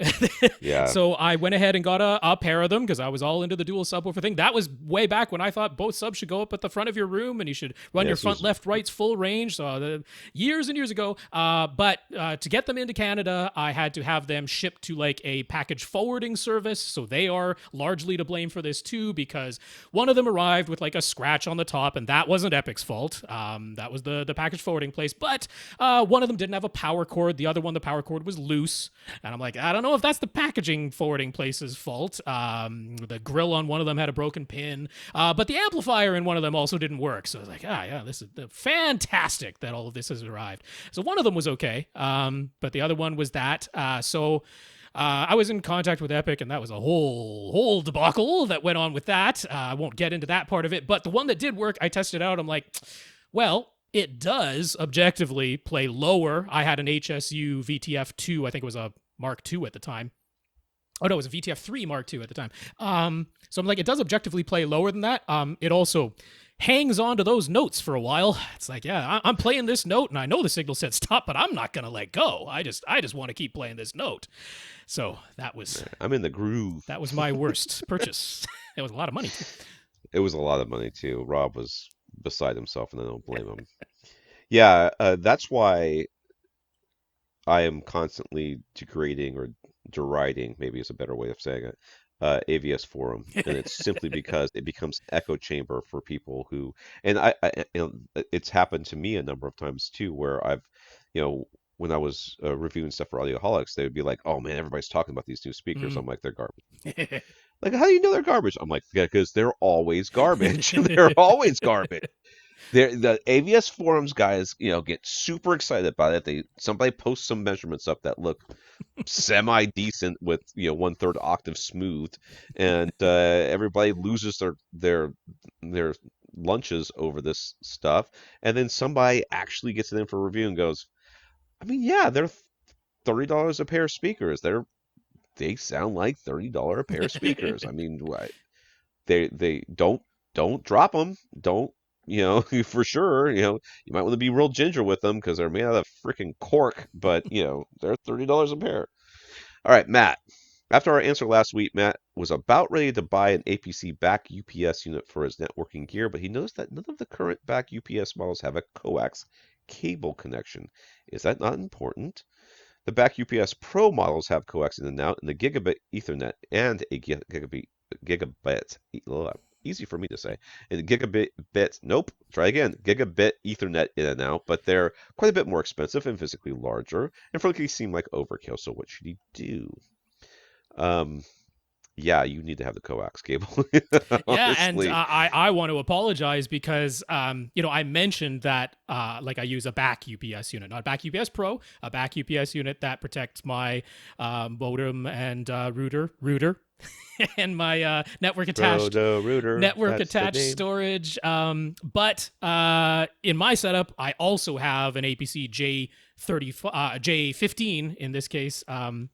And that is where my cable connection comes in. So my cable connection out of the wall is already running through a J15, and it didn't really cross my mind. I completely overlooked it, so I apologize for that. Yeah. So what can be done here? Well, if you are willing to pony up the $150 for the larger back UPS Pro, the BR1000, then that is one solution. They do actually have some new units coming out that they're targeting again at gaming, the back UPS Pro Gaming, which just has nicer aesthetics, and it gives you 3 USB ports, one of them USB Type-C and 2 USB Type-A on the front of it, but some nice aesthetics on those back UPS Pro Gaming, but it's $260, so quite a bit of money there. So what actually makes more sense here? One, you could just get an APC surge arrest, which is a surge protector, but it's got the full coax protection and Ethernet protection and actually telephone line protection as well. So that is where you could do your coax line protection and Ethernet protection.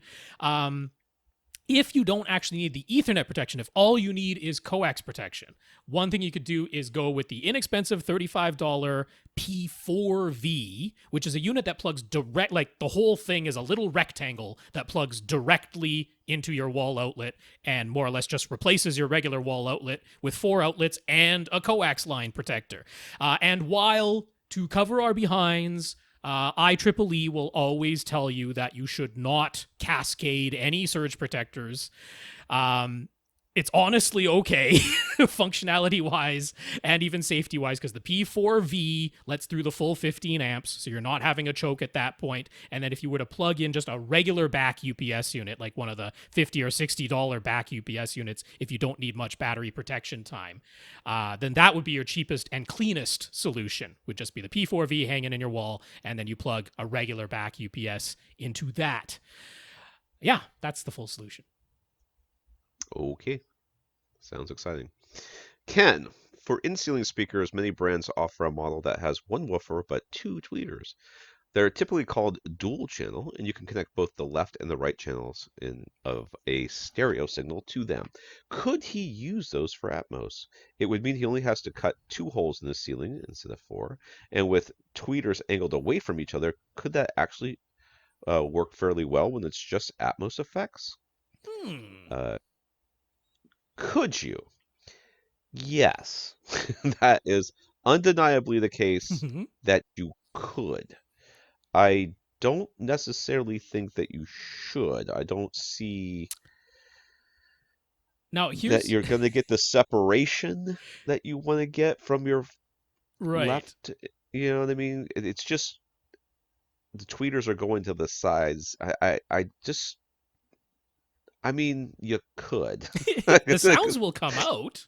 You That will is, you will hear the you will hear sounds. things. How Yeah, that directional? is Yeah. true. So I mean, here's the interesting thing I was thinking about, because I would kind of assume that most people would envision putting one to your left and one to your right. So it's on your ceiling to your left and your right, and then you have a tweeter that's sort of firing forward and a tweeter that's sort of firing backward. Oh, I thought it would be like, no. I thought it would be like both of them behind, like one behind you parallel to your couch and one in front of you parallel to your Yeah, well, couch. that's the thing. I think actually, if you did put one in front of you and one behind you, that might actually kind of work. Like you would at least get front to back, and I think the key would be you almost have to sit off center from it, so that one side is noticeably like louder than the other to get left right Hmm. separation. If you physically put one of these speakers in front of you and physically put the other one behind you and then kind of sat off center from it, I think you would kind of get front back left right separation from this. I don't know if that's the look you want, is like non-symmetrical off center, one in front, one behind. I'm not sure if that's the aesthetics you want to go for, but that's kind of the only way I would envision actually being able to hear the separation. Because I think if you are in line with it, either having them like directly above you and to your left and right, then I don't think you'll get any front to back separation that way. You'll just get Right. left to right. I think if you had it directly in front of you and directly behind you, that you sitting there wouldn't really get much left right separation that way. No. But someone's I don't know sitting. about the offset though. That's kind of I know it's kind bizarre. of kind of hinky, but I think that's the only way you would hear it. Hmm. Well, good luck. Yeah. Not recommended, but if that's what you want to do, I didn't see how much time. How long have we been going? Oh, We no, got we can another see 20 time. minutes if we go 2 hours. So. Will says he's made several purchases based on our advice over the past 5 years. He got a BenQ HT2050 projector with a 110-inch silver ticket screen. Then he upgraded the projector to a BenQ HT3550 4K model. And he's got a Marantz SR6011 receiver and a Panasonic UB420 Ultra HD Blu-ray player. Now he's thinking about new front 3 speakers and a new subwoofer. First, he just wanted to mention that he wrote in a while back regarding the HD DVD player that he still uses once in a while. It wasn't sending audio via HDMI. We made several suggestions for different settings to try, such as turning off deep color and activating or deactivating the Marantz's video processing, but sadly nothing worked. The SR6011 does not provide the option to switch between normal and enhanced HDMI modes. The feature arrived with the SR6012 1 year later, but it isn't worth a whole receiver upgrade or adding an HD Fury device. He can live with using the optical audio connection. I don't blame you. Yeah. So now his questions. His current front 3 speakers are Energy EXL P28 Towers and an Energy Reference Connoisseur CC1 Center. It's too many C's. His room is L-shaped, open to the right at the front of the theater area, and about 3,500 cubic feet in total. His primary listening position is about 9 feet from his front speakers, and even though he has multiple seats, the majority of the time it's just him. So we'd like to keep the budget around $1,000. One option would be to buy a pair of used Energy Reference Connoisseur C9 Towers to match his CC1 Center, since he found a pair for sale, but he's also considering 3 Ascend Acoustics CMT-340SE speakers. Which options would we recommend?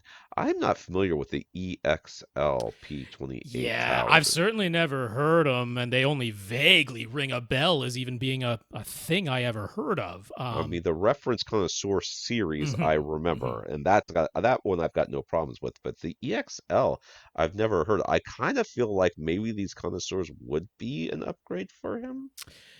I don't I mean, they know. were good speakers. The reference Yeah, connoisseurs from Energy, they are no slouch of speakers. Now, yeah, when you're buying used from someone who's selling them locally, like you don't know for sure that they're in really good working conditions. So it's Right. not a guarantee that if they're being offered at an attractive price, hopefully, that's going to be really nice. Now, so I'm a little surprised if he's disappointed in the Reference Connoisseur CC1 Center, to be honest. It's a Right. darn good speaker. So is it more that you're looking for a change of pace? Or is it that you're noticing when things pan across your screen, there's a bit of a change in the timbre or something like that? Right. Because if it's more the second scenario where you're just like my front sound stage as a whole just doesn't sound as homogeneous and perfectly smooth as I want it to be, I would definitely consider getting the Reference Connoisseur Towers in your case and matching the center that you already have. Because, like, everybody knows I'm a big fan of the Ascend CMT-340SE speakers. I think they're really, really good and pretty much punch above their price point. But would I expect them to be like compared to the Reference Connoisseur that you're like, oh, this is so much better? I'm like, nah, they might sound a little different. You might prefer them. You might not. Like, it's kind of there. I'm not going to say, oh, that's definitely the way you have to go because there's some kind of huge upgrade over the Reference Connoisseur. Yeah. It's so a tough decision because I can't really tell you I feel strongly one way or the other. Right. So if I were in your position, what would I do? That's what it comes down to, right? And I think the reality is I would... Wow, that is tough. Yeah. Like Rob said, if you are thinking to yourself, I just want to switch all this stuff up, we could come up with some ideas from you, no doubt, no problems whatsoever. Yeah, because sometimes it's more a matter of I'm into home theater. I love buying gear as much as I love actually using it and watching movies. I got no beef with that. That describes me to a T. Right, and it's like it's really hard because I want to say, go out and listen to some speakers and tell us what you like, but now I don't want to say don't do that. Right. So yeah. Yeah, because it's not like you're coming from entry level, oh, we know that what we're going to recommend you is going to be some big upgrade. That's not your scenario here. It's like you have good speakers. So especially when you're like, my price budget for 3 speakers across the front is $1,000. I'm like, I'm not, there's nothing where I'm champing at the bit to tell you, oh, run out and get these when this is what you already have. I don't know. I mean, hopefully that's enough to let him decide because there is no really clear, this is what you should obviously do in our opinion. Those are towers? He said they were towers. Huh? What he has right now are towers, yeah. The P28. I'm looking at image. I'm trying to look up images. Boy, there's nothing. Well, there's the pictures below, dude. I've put in of his setup. Those? Yeah. Oh, you can scroll down a bit there and see them. All right, whatever. I was looking for images of the drivers. Oh, I see, yeah. So he has 4 subwoofers, but none of them dig down to 20 hertz. He has 2 Energy 10-inchers and a Mirage 12-inch and a JBL 10-inch. 2 are up front on either side of the center. 1 is at the back of the theater, and the 4th one is on his right side wall. Okay, they're all over the place. They certainly are. I thought you said he was sitting 9 feet away. No? His front row is something like that. That looks like 9 feet to you? Maybe. Is that what he said? We have so many that I forget what people say sometimes. Maybe... 9 feet away from his front speakers. 9 feet. Yeah. Well, I guess he's measuring from the front of the speakers to his main seat there. Yeah. All right. So with the max budget at $800 for a new sub, he was thinking that since he's usually the only one in the theater, even when he's not, he's probably the only one that cares. It makes sense to go with one big sub that can handle the whole room right down to 20 hertz or lower via sticking with multiple smaller subs. Do we agree? And if so, which sub? He was considering the HSU VTF-2 MK5, so this seems to be like a nice balance of price, output, and extension. I do agree. Yeah, that's actually a really good choice. And I do agree with your sub choice as well. And I would put it right behind those chairs too. I think almost certainly the one that's kind of on that wall. It's bigger than you think it's going to be. Oh, it's a hefty boy. I mean, the thing is, you can do a subwoofer crawl. You've got you absolutely 4 should. spaces currently inhabited by subs. You've got at least those 4 options to consider. Right. You absolutely should do a subwoofer crawl. So that is putting your new subwoofer in your seat, because that is the one you care about, and then you going over while a bass sweep is playing on repeat and finding the location that gives you the most even bass. We're looking for well, when we're doing a subwoofer call, you can go for the best linearity, but what you're really looking for is no gigantic dip anywhere in that bass sweep. If you find a location that has a big dip and another location that doesn't have a big dip, you go for the one that doesn't have the big dip, and that's what you do. And every other seat, it gets what it gets. So that's okay. VTF, I mean, lastly, since we already started answering it, his last question is there clearly one location in this room where a single sub ought to go? He has a U mic one in the room EQ Wizard. Will he need to use that in order to find the best location? And I think the answer is Rob already answered it.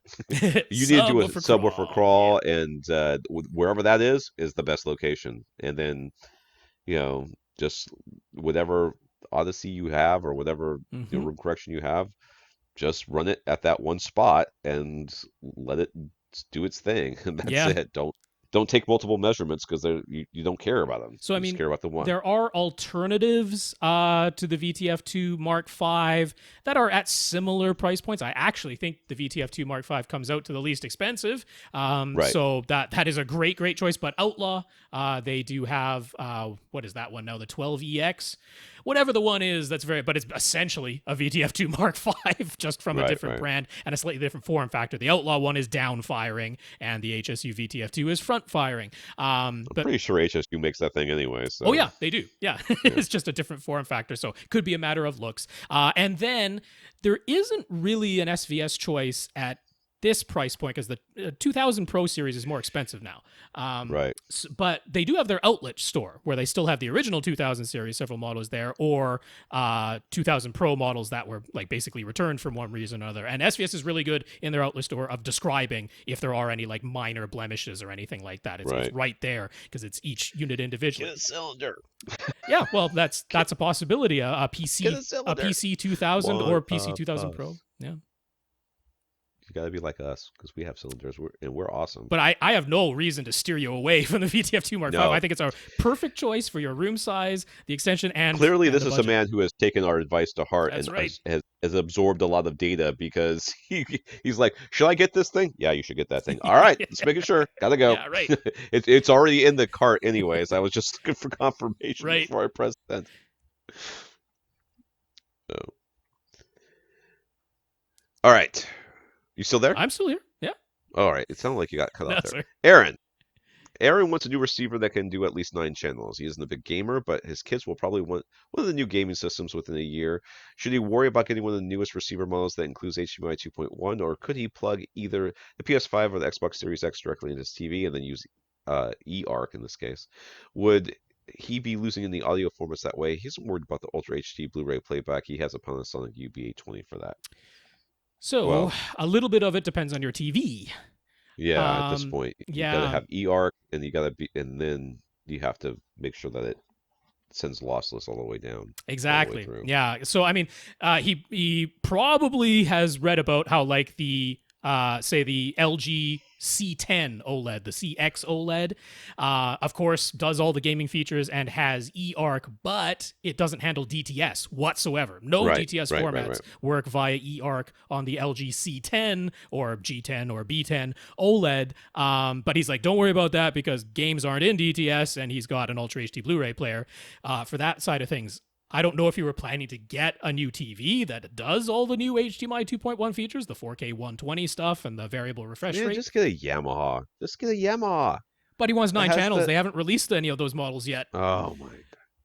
We assume they're just wait. We assume they're coming, but yeah, we don't know that it's coming yet. So I mean, the answer is, as long as your TV has eARC, then yes, you can plug the game system directly into the TV and send the audio back to any AV receiver that has eARC. So that, yes, you can do things that way. But if it's only for the kids, are they really going to care about surround sound? Full lossless. Well, not just surround sound. I mean, you're almost certainly going to get 5.1, right? You'll get 5.1. So is that going to be enough for them? Are they competitive gamers, or are they sitting there playing... I don't know what the kids are playing these days. Little Big Planet, is that still a thing? I don't see many kids playing that.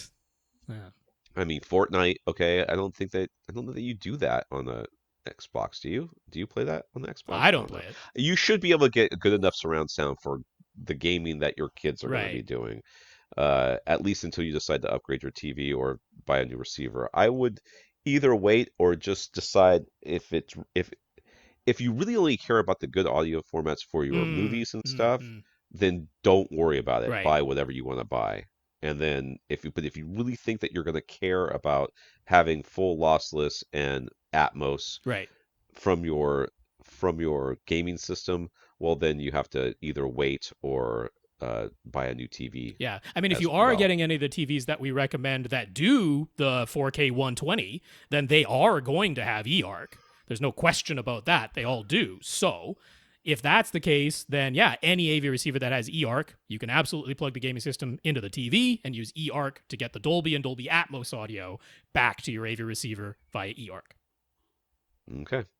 All right, who do we have left, Rob? We have Joe, Mike, and Andrew J. That is who was on our list. Did have questions that came in Monday, Tuesday, so they will be on the list for next we're week. recording a day late. I'm sorry about that. That's my No, fault. all good, all good. I was last night I was slipping into a food coma and I like text Rob, please don't make me podcast. I was so tired. And then like 30 minutes later I'm like, I should have totally done the podcast. Oh, Like, why am I so awake right now? I'm so awake.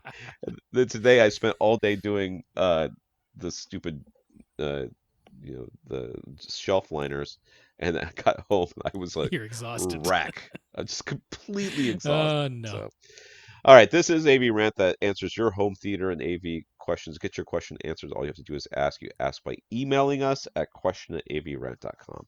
We want to thank our listeners of the week. We want to thank Marty for going to avrant.com and clicking on the Buy Us a Cup of Coffee link and giving us a PayPal donation, as well as our 123 patrons over at patreon.com, including Richard, Bastian, and Will. So thank you. Indeed.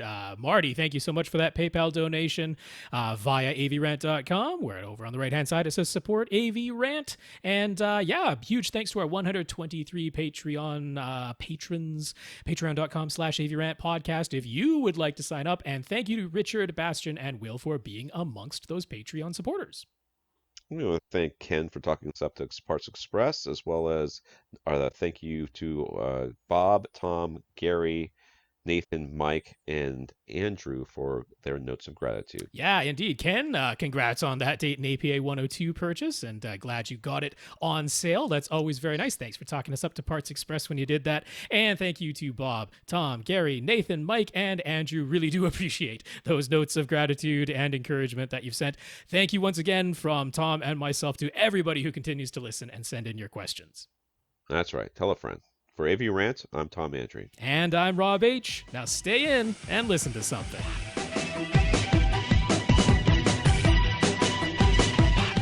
Want your question answered? Send it to question@avrant.com.